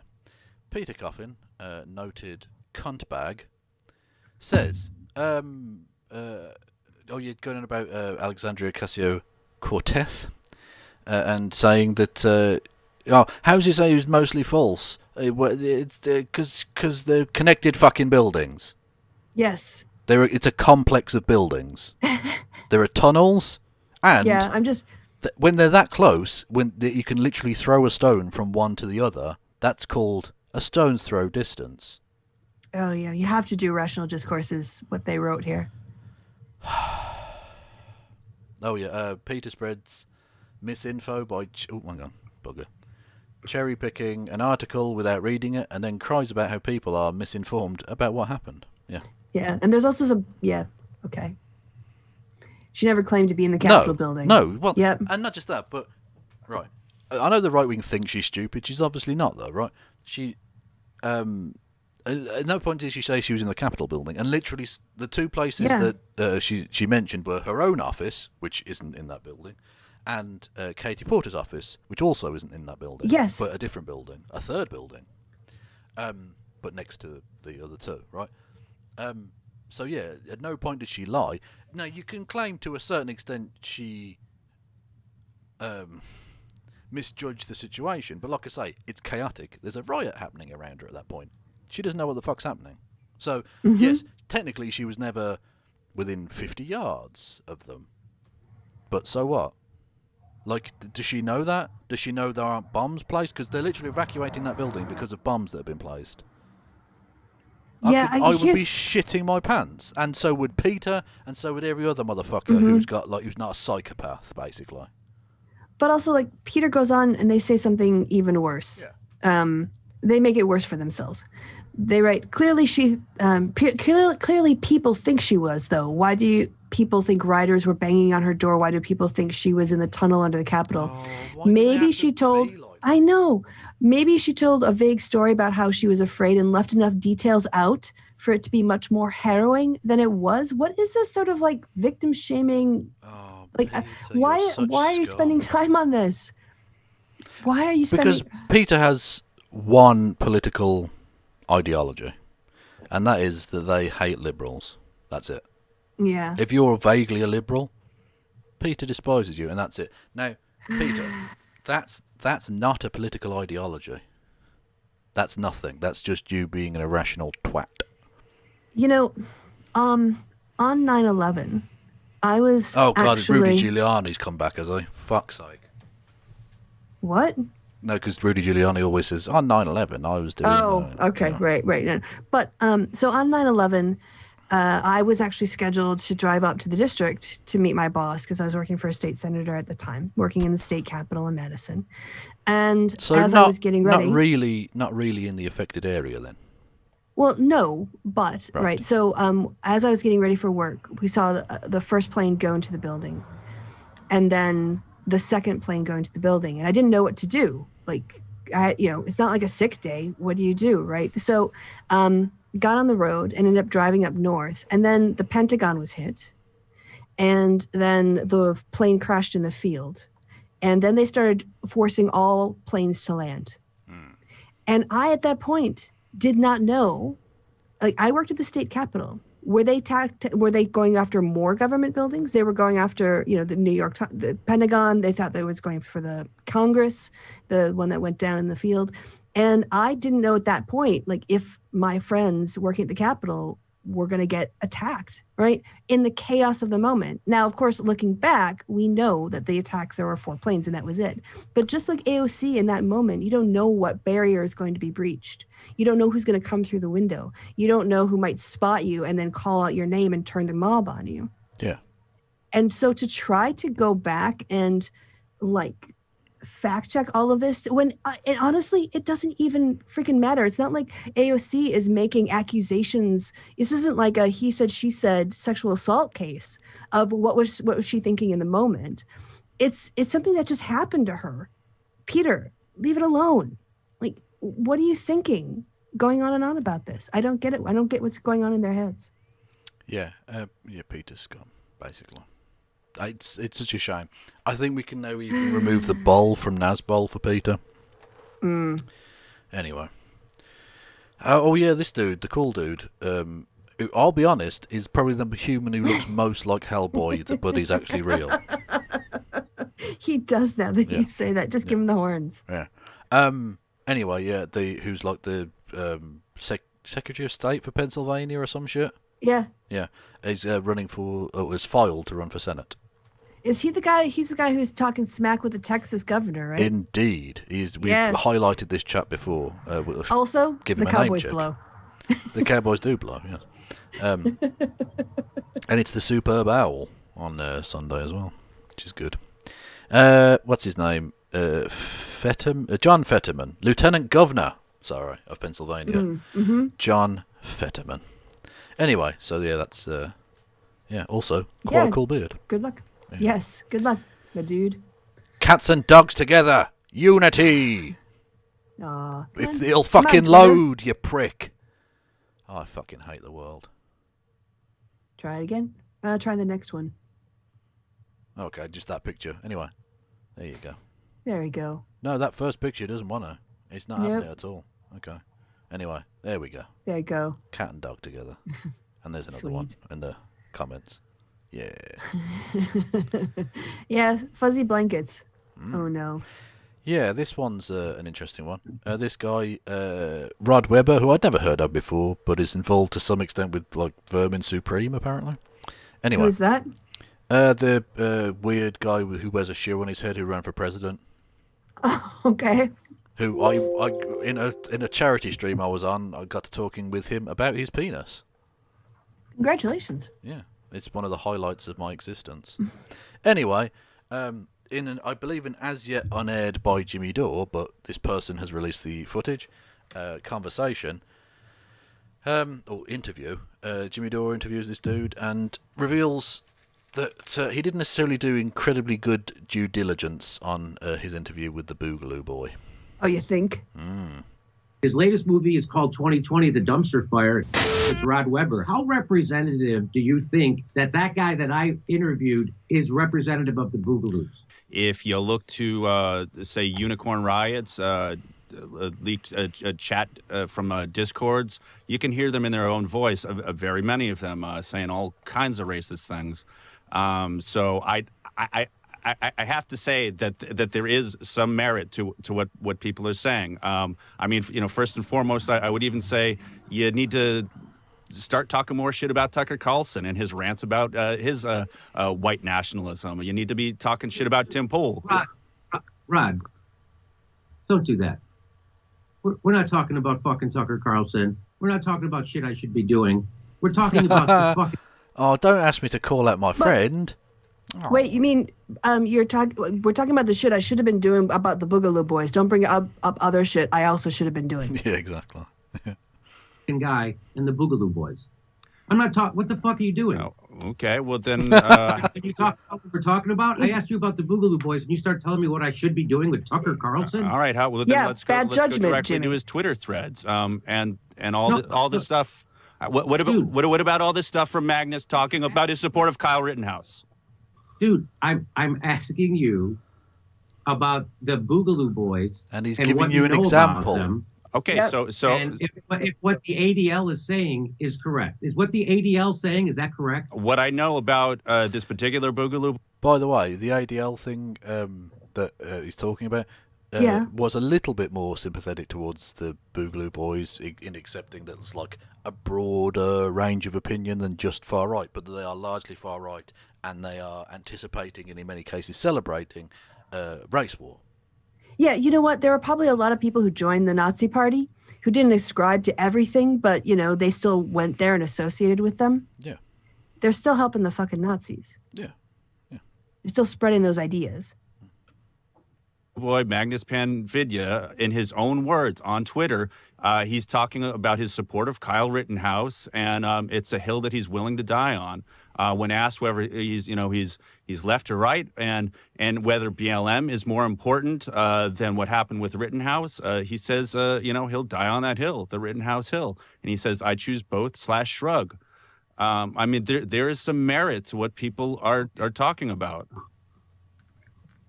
Okay, so that guy in particular, you're saying that guy in particular is a defender of Kyle Rittenhouse. Correct. Okay. All right. And so, and Kyle Rittenhouse was the guy, was it Wisconsin? Yeah. The Kenosha, Seriously? Wisconsin. Yeah, the Kenosha shooter. Yeah. Pause it. Who did he kill? Who did he kill? Of course he doesn't remember the white supremacist crimes. Who does he kill? Jimmy, it's not on his radar. You're not in any position to be talking about these issues if you don't even know basic shit. Like Kyle Rittenhouse is a rather touchstone element of far-right ongoings in the last 5 to 10 years in America. He's a well-known figure. And it's an ongoing... point of BLM. Yeah, and exactly, and it's an ongoing case as well. So it's not like it's a long-distant dead issue. It's a live, active issue now. If you don't know about it, don't talk about it. We just had a flare-up over him getting bail, which he's jumped. Indeed. Right? And white privilege. And all of this bullshit, kid glove treatment that he got compared to your average black arrested person who has not been convicted of anything yet. Indeed. And it's just not on his radar because he's too busy hating on AOC.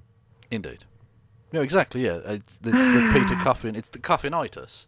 Yeah. It's fuck liberals and that's it. Mm-hmm. And their world gets smaller and smaller and smaller.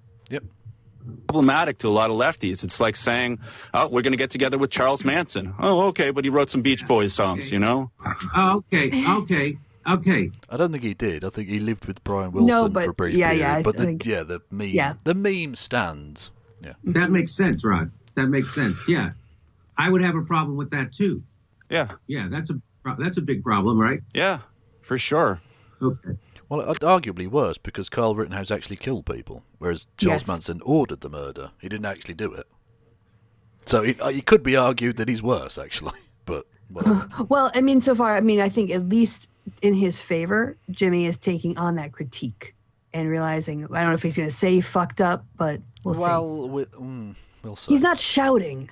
No, he's not shouting, no, because I think he knows he fucked up. Mm-hmm. I think the numbers will show on his fucking channel that a lot of lefties were like, what? He interviewed who? Even a lot of Dore stands were like, you probably shouldn't have done that. Yeah, it's called vetting. Yeah. You make enough money, you live in a big enough house, get someone to do it. Yeah, you live in a $2 million house, you can afford a researcher. Yeah. Anyway, but as you might be able to tell from the thing above it, Jimmy Dore's not exactly great at vetting, let's say. No.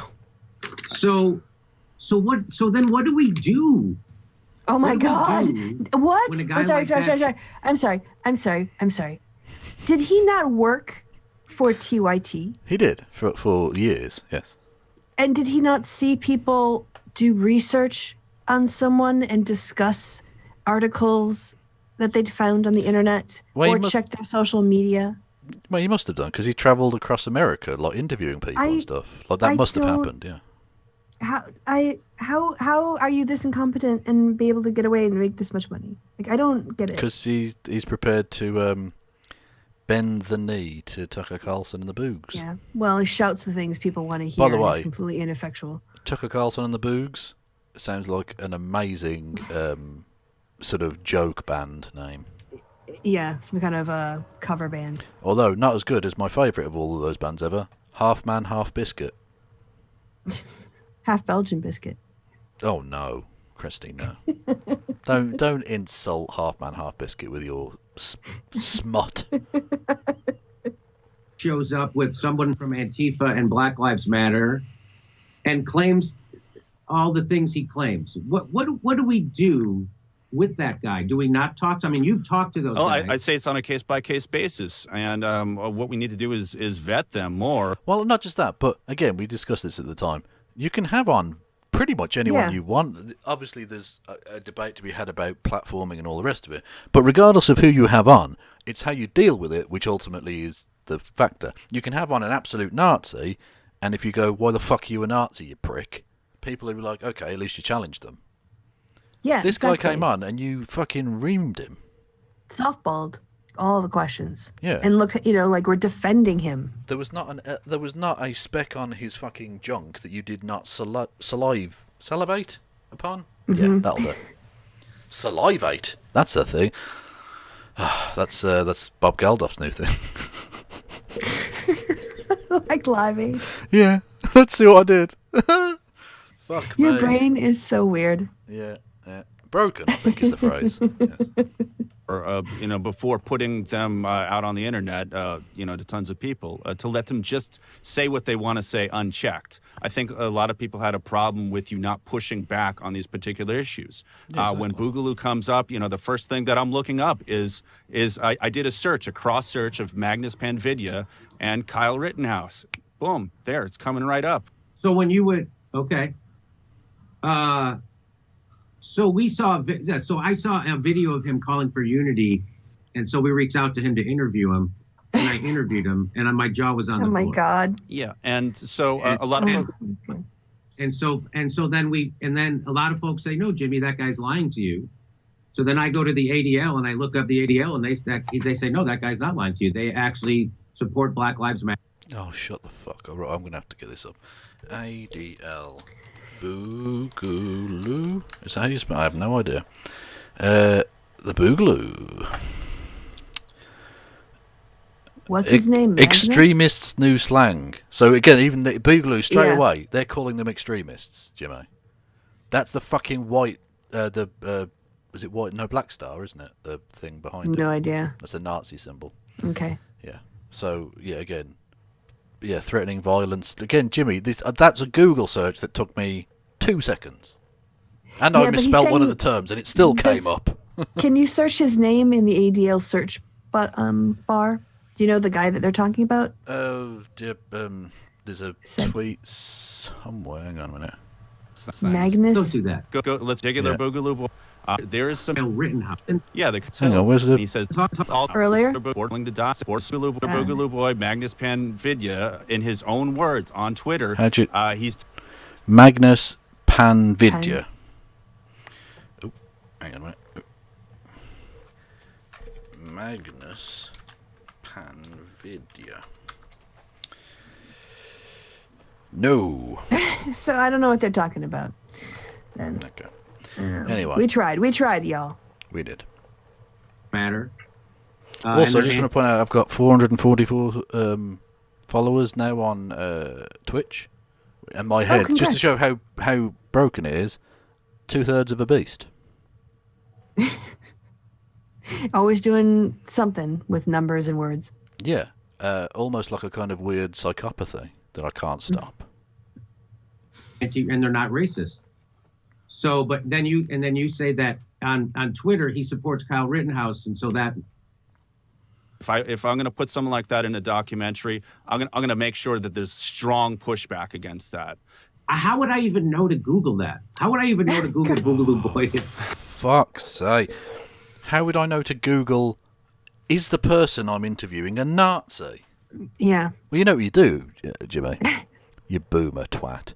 You open up the computer machine, you go to the Googles, and you type in the person you're interviewing, in this case Magnus Penvidya, and the word Nazi. See what comes up. This is legit pathetic. This is absolutely embarrassing. Yeah, you know what I mean? Absolutely. Like, I wouldn't, like, if I didn't, again, if I went to look up Boogaloo Boys and I went to ADL, it would say the opposite. No, it didn't. I've since seen that. People say, oh, no, on Twitter, he's talking about Kyle. Well, how would I... I'd say follow Daryl Lamont Jenkins, follow Annie Fash Gordon. His latest movie is called 2020, The Dumpster Fire. Anyway, there's also a bit I just wanted to play of, this was before the interview. Hang on, is this the bit? No, what's this? Jimmy Dore berated me, read the importance of platforming people, calmly replied, his eyes reveal he knows he fucked up. Oh, okay. I'm going to bring on an even more of an expert. Our guest is an artist and talented documentarian. His films include The War of North Dakota and Flowers for Peace. So I had no, I had no idea about the Kyle Rittenhouse thing when I interviewed that guy. I was just interviewing him and taking him at face value, and I was pushing back. I'm like, you're supposed to, you're not anti-gay, you're not anti-this. So, and then I also said, I don't know anything about this group. The fact that we're making it toxic for Americans to talk to other Americans, right? We're in this moment now when our government is abandoning us, and we all know that there might be a civil war coming. It's more important now than ever to talk to people because of COVID, because we're all being screwed by the government. It's more important to talk to, it's called class consciousness. So there we go. Anyway, but yeah, he didn't even put this conversation out on air. So the Boogaloo boy can stay up. He's babbling. Yeah. You don't recommend, I'm pretty sure, you don't recommend that some of our people in our same class we don't talk to, right? You don't recommend that, right? Yeah. Actually, that's what I'm saying. A lot of this talking be done in private. I'm not saying that there aren't ways to publicly do some of these discussions, but it has to be done in a careful fashion. So be scared to talk to people. I got it. You little bitch. You fucking little bitch. Especially given that you didn't put this conversation out, James. Yeah. So clearly you were scared of people seeing an expression between two working class folks, you know. Can one verbally flail? Because I feel this entire bit he's been flailing verbally. Yeah. Basically. That's not being afraid. Because people are going to twist your words and they're going to spit. So you got to be super scared, and let's make sure nobody talks to each other on air so nobody gets to know what the other side's about. If you talk to a person, just do it one-on-one. Yeah, you should put this guy on air, Jimmy. You should challenge him. Yeah. And also, don't just say, well, he doesn't believe it. Ask about the organization. Ask why you stay in an organization that does believe those things. Why don't you leave? Also, Jimmy, why is it that you've given far more pushback to the guy saying maybe Nazis are bad than you did when the actual Nazi came on? Yeah. Why did you blur out the assault rifle behind the Nazi? You know, I'm just going to say, in terms of modeling, class is a really, it's not a strong identifier. I mean, it is a strong identifier for a certain segment of the population. But class identity isn't like a thing that just binds you to somebody in a way that maybe like being of the same religion, or like when I'm traveling out around and I hear an American accent, you know, suddenly I feel a connection with those people because we have a shared background. Class doesn't, it's a very intellectual form of identity. People feel their economic status. They don't feel their class. Yeah, because class is an abstraction relative to capital and other Well, things. I think one point I would bring up is that I think you're probably correct that a lot of people don't. But the point is the work of leftism should be to try and do so, because there is an economic underlying solidarity that needs to be in place for us to get genuine systemic change. Yeah, and this is why I kind of come back to, I think the people who always feel strongest about their class identities are white guys. Because in patriarchy, you're expected to be the provider. So your lives are kind of oriented around work, and your definitions of yourselves are very much tied up in that, more in a cultural norm, not saying individually. And then because you don't experience racism or some of the other things that people of color, you don't have that daily, you then have the other identity, which is your class identity. And there might be situations like in factories and whatnot, but I think just generally, workers, if you talk about like, who are you? They're not going to say working class. They're going to say, I'm an American, I'm a whatever, woman, I'm a man, I'm a Texan, I'm a Christian, whatever else. But they're not going to say like, I'm working class, unless they already have that class consciousness. Well, exactly, yeah. That's, for me, that's the job. That's where class analysis is important, but not class reductionism. That class analysis should be, how can we get more working class people to realise that they do have much more in common with another person of say a different race or religion or whatever, because they're both working class. Which is why talking to Nazis can be a very, very important thing.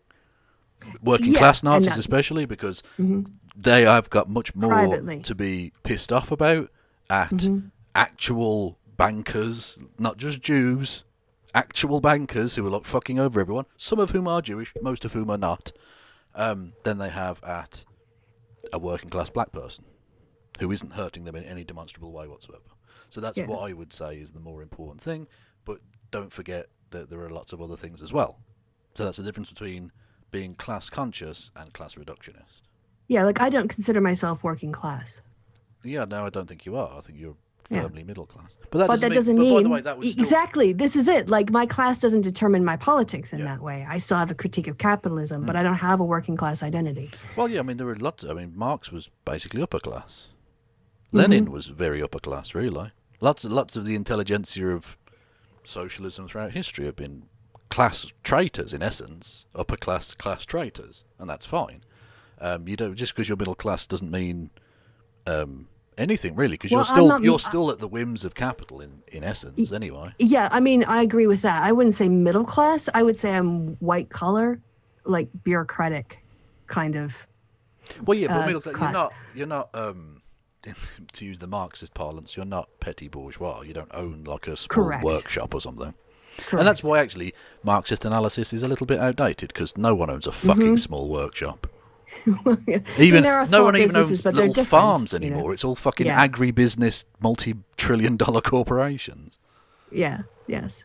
And of course, like farmer identity and working issues are very different from people who work in urban areas. So I just think it's a more intellectual identity. Yeah. Yeah. On one and never do it again. No, I disagree. That's a bad idea. That's not it. But so we'll disagree on that. We definitely disagree on that. Yeah. So it's super important to talk to people. Yeah. But not to publish them if they embarrass you, Jimmy. Yeah. Then they suddenly disappear. Oh, I deleted that. Oops. Are you silencing Rod? Mm-hmm. Are you? And the idea that we should be afraid to do it on camera is cowardly. So I'm not going to do that. I'm not afraid to talk to them on camera. Those are your words there. It's not a good idea to put them on camera when we haven't researched them well and you're not giving pushback on the correct points. Yeah, look at that. That face knows he's fucked up. Okay. Yep. Okay. Point taken. That's why I got you here, Rod. I wouldn't, and so. And that's why I won't put this in conversation out there. Come back. I've only been in the business for 2 decades now. Yeah. Oh yeah, no, he's been around a while. And then there was just this one last bit of him just before they actually start, and he's just bitching, which is just a bit funny. He usually speaks to the camera straight that's here. That's Jimmy's wife, who's also she's like an assistant on the show. She appears and stuff. She actually seems like a nice enough person, to be honest. But whatever. And the corporate left comes at me. The corporate left. After Glenn Greenwald, Matt Taibbi, Chris Hedges, anybody who's doing good work. That's what Good work. Suck it, dick. So if your film is good, What a you will be persecution smeared. complex. The CIA, MI6, I got them all coming at me. They're fucking What? editing my. It's like fucking. Hang on, we've got it because that's the sort of money shot of it. Anyway, yeah, he's like Alex Jones. He's the left's Yes. Alex Jones. He is. He is. I've got God. MI5. But anyway, so he's got MI5 and the CIA coming after him. You know what beastly thing they're doing to him? Apparently. What? Fucking editing my Wikipedia page. They're writing hit pieces at Newsweek and CNN. They're editing his Wikipedia page, Kristi. I don't know how he survived. Now, I'll be honest. MI5 is paid for via my taxation, and there are many things that I despise that MI5 do. What a waste of public money it is that MI5 are using my tax money to pay someone to edit Jimmy Dore's Wikipedia fucking page. Jesus Christ. Like, I think they've probably got bigger shit to do. Yeah, Jimmy. it's not just some internet trolls with too much time on their hands in the pandemic. I know plenty of leftists who would do that shit for free, so I don't know why they're paying someone at MI5 and the CIA to do that. Maybe they've got dueling Wikipedia editors. They need to. That's why you need strong international cooperation, so you don't have overlapping people doing the Wikipedia bits. Yeah, they work out the time zone so they can make sure the Wikipedia page hasn't been changed back. Yeah, someone at the CIA going, Jimmy Dore is a dickhead. Don't even get me started on Mossad. They had to go his LinkedIn page. It was a nightmare. Oh, it was a nightmare. Sorry, Mr. Dore. There you go. Steph You does, might have to come down just a little bit, Jimmy. Steph does lint control as well. Yes, she does. So everybody Fucking knows I did an makeup. interview with a self-described libertarian Boogaloo Boy, and I was unbelievably surprised at the stuff he was saying. Like, for instance, here it is. Okay. Well, I was told that. Oh, again, that's the blur there, in case you were wondering. You can tell because occasionally his right hand will sort of pop out a little bit as he gestures and will disappear. In fact, I'm not the most straight man myself, so.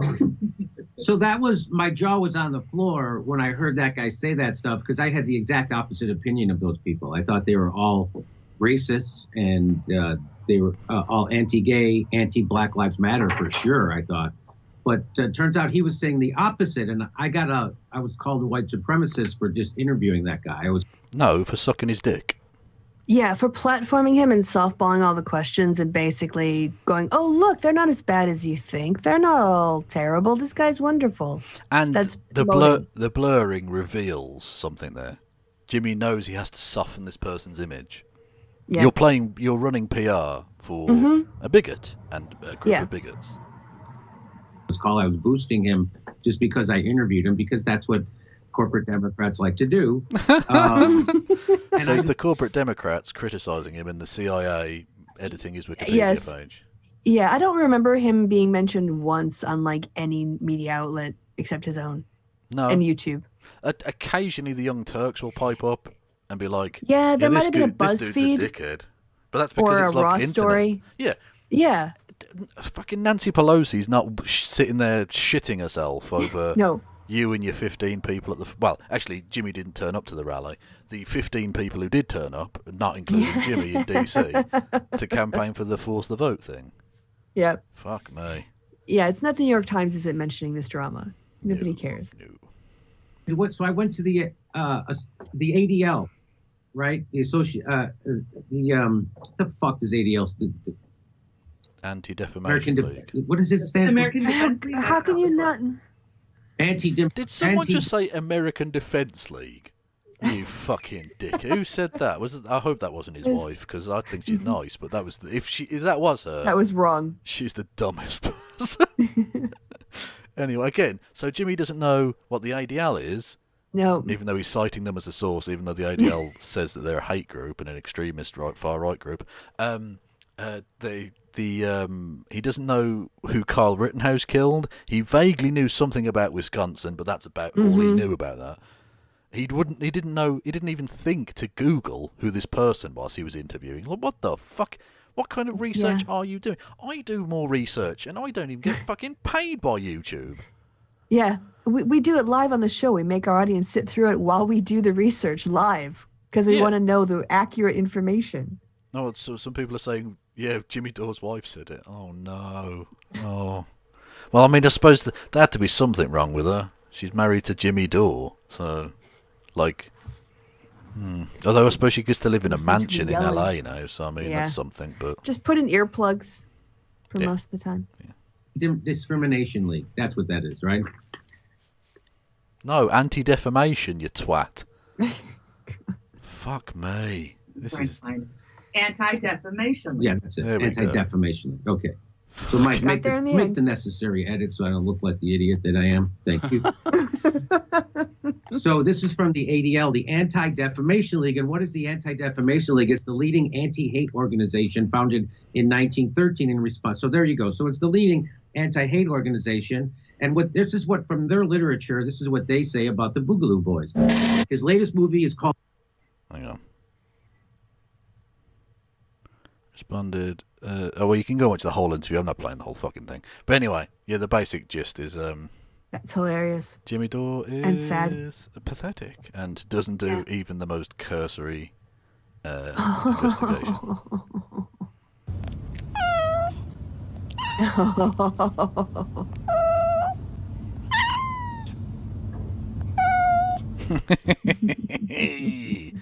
Little nosy. Oh, look at this little fucker. Look at him. That's so cute. That's like a little panther. Cuteness. Yes, like a little puddle of cute with eyes. Yeah. And then, just to finish things off, that's nice. Two little kittens sleeping in feathers, as you do. Yeah. So I'm ready to share my screen. Yep, you do that. All right. Oh, right.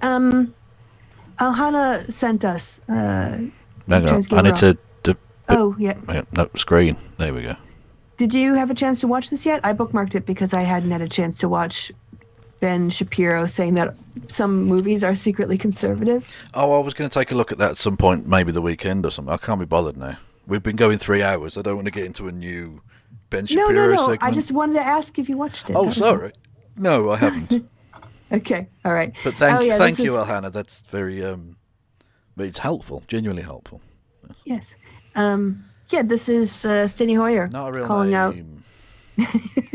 That was the picture Kevin referenced in the article earlier.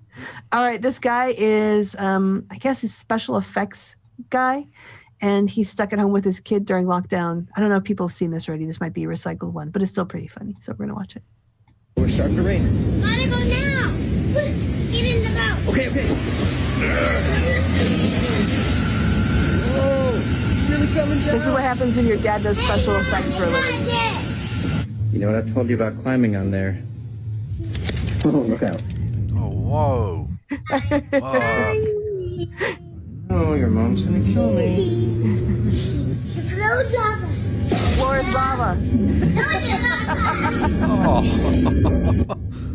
Let's see you, buddy.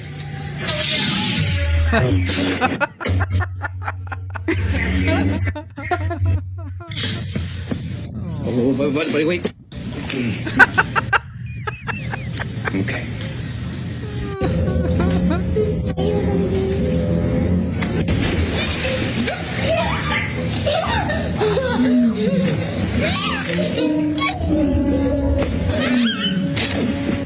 You remember how to use it?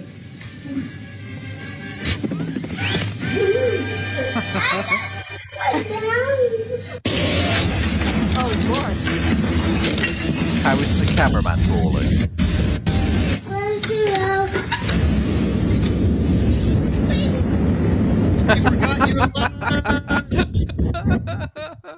Oh, that's adorable.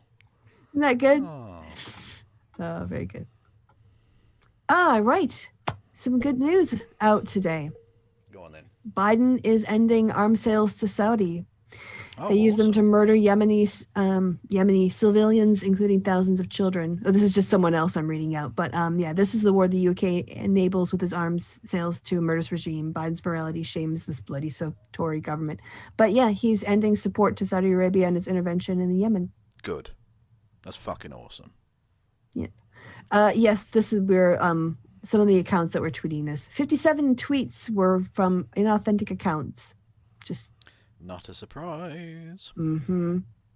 All right, this I have to pause because this is why I want to have a dog daycare. And by the way, this could be Wisconsin sometimes in the winter. This is what it looks like. All right, so this is the ground level view. This must be from like a drone. That's the only way I can figure out they got this shot here at the bottom. Oh, sound on. Here we go.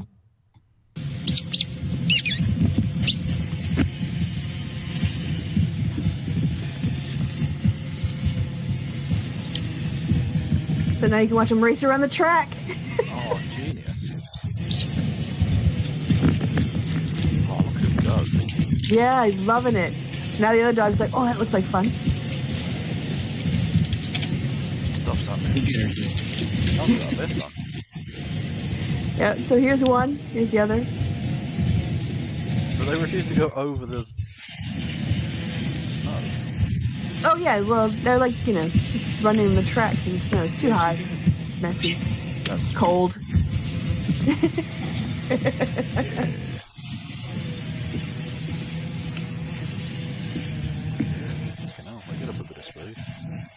Yep. That's super cool. I think that's about it. Yeah, I think you can hear the noise of the... The drone. Yeah. Yeah, so I'll retweet that if people want to watch it, because it's hard to see in the video, but you can see their little dog bodies like running along. Great. Oh, yeah, this is just, this was earlier today. This is Chris Evans, not Captain America. I'm deceased. Derek Davidson. Biden could end the U.S. war support for the war this afternoon. He won't. He could rescind the Houthi terrorist designation and impediment to humanitarian aid and commerce this afternoon. He won't. He could have done either of those things since he's taking point at any point since he's taken office. He hasn't. Oh, well, I've been wrong before. Oh, fair enough. At least they admitted it, rather than just deleting and pretending it didn't happen. Yeah. That's fair enough. Yeah. So, what do you call this? A carafe. Or a jat. Okay. Hey, look at this. The first time, but probably not the last. Yeah. Divided. The Vice President votes in the affirmative, and the concurrent resolution as amended is adopted. Yoo-hoo! Clap, clap, clap, clap, clap, clap, clap. Thank you, Madam Vice President. Oh, yeah. I hope she stared down Mitch McConnell like this while doing it. Just a little bit of attitude.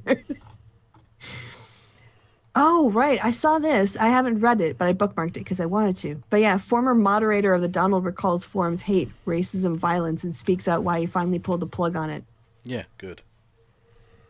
Just interesting. Oh, yeah. This is latest thing. Live goat on Zoom meetings. But that's just going to be distracting. Hello, 2021. Yeah, but that's just, I mean, if you're having a business meeting or something, did they take a goat break? Because if it's there constantly, I'm not going to be listening to what you're saying. I love this from Dot McCarthy. It started as a joke. It wasn't actually supposed to be a thing. Why, though? You can't mess around with goats. They will headbutt your conscience or whatever. No, and not that's it. consciousness, whatever. Oh, well, okay. Yeah. Yeah. How could you top a live goat on a Zoom meeting? You can't, Kristi. Exactly. That's what I thought. So I told you I didn't have many. But we do have Bernie's. So. But we do have Bernie's. We'll always have Bernie's in, what's it called, the game? Fall Guys. In Fall Guys. It was briefly popular on the internet. What year? What century? Last year. Oh, okay. That recently. Okay. Yeah. Oh, yeah. No, it was a thing. It's pretty pixelated. It's just pretty, I don't know what you got, 2-something bit. They used to call it. Oh, well, no, to be fair, I downloaded it from the internet. So this is the actual resolution of the game is probably a little better than this. Well, it was more about okay, never mind. Looks like Super Mario Brothers, from back Oh, yeah, in the but day. it's supposed to be it's not a really it's okay. intense game or anything. Just don't fall. So it freezes there, though. What? Hang on a minute. It's supposed to loop and stuff. Why is it not doing? This pull-out game is weak. Yeah, but I'm testing a thing now because it's just annoying, man. Loop. Now, yes. It should now loop. We're gonna stay here until I find out why it isn't fucking looping. You mean you can all fucking leave, but to be fair, that applies constantly. As a piece of advice, you could just leave. This is on you. Yeah. Anyway. Thanks to everybody who took time to subscribe for the first time, or to donate to Kevin, or throw him some bits at his first bits. See, credits. What are they called? What do you mean credits? What? On Twitch, they give you bits. Yes, it went past the thing. Let's see if it loops. Sorry, I'm not listening. I'm watching Bernie. Then why did you interrupt me when I was thanking people? Oh, sorry. Well, yeah, you're better than this. I am. Than me. I need you to be my hype person. Yeah, that's good. Yeah, don't listen to what I say. Listen to what Kristi says. That's a generic piece of advice that always applies, because Kristi knows what she's talking about. Yeah. So if you want to make comments where Kevin will read them, go to Twitch, but there you can get his attention by throwing money at him. You can always get his attention by throwing money at him through Streamlabs, or you can do a ongoing throwing money at him by joining his or adding to his Patreon. Links for all of which are below. Yes. You have to listen to Kristi. She's the DM. Oh, you play the degenerate and degenerate. I think that's what the D stand for. Thing. Yes. I was having a conversation with someone earlier this week about how my party is kind of different with their dynamics, and I feel sometimes like I have to be a dominatrix, but a gentle mistress. Like I know when to make the pain stop. There ain't no party like Kristi D&D party. Hey. Hi. Ow. I should play this on Twitch. No, I will not. That was a meme 6 months ago. So. Okay, so who are you going to kick it over to on the Twitches? Thank you. Yeah, sorry, I was mesmerised by Bernie. Apologies. He's just watching his own fucking video while you guys watch him watch his video. I wanted, because for some reason it was freezing at that jump bit. The numbers are dropping off, I have to say. Well, good. It fucking should be. I started doing fucking French Canadian research. Why is anyone watching? This is fucking madness. Go and live life, people. Anyway. So who's up on the Twitch? Who's streaming now? The serfs, I suppose. I need to subscribe to more people. Yeah, you say that every time, and then you go and then I between forget shows. People. Okay, if you're a Twitch person, send me good people on Twitch. It doesn't have to be necessarily leftists. I'm okay with whatever. Just send me chess people. No, fuck chess people. Chess people are the devil. That was unnecessarily. Yeah, that was quite aggressive. That was quite aggressive. Anyway, I'm going to fuck off now. Okay. Yeah. Thank you all for listening and watching. Do the things Kristi said. But also go and subscribe to Kristi, and just generally be good people. Don't do bad things. Do good things. Wow, that's deep. That is fucking deep. It sounds like advice from Baked Potato. Do be happy, don't be sad. Thank you, Baked Potato. What the fuck are you talking about? Shooting stars. Oh, okay. I don't remember that bit. I just remember. I'll send you the song. What's the scores, George Dawes? Anyway, Matt Lucas, before Matt Lucas was famous. Yes, exactly. Anyway, I'm going to fucking stop. I'll stop looking at Bernie. Stop it. I'm like a moth to the Bernie Fall Guys flame. Anyway, goodbye from me and goodbye from Kristi. Say goodbye, Kristi. Goodbye, Kristi.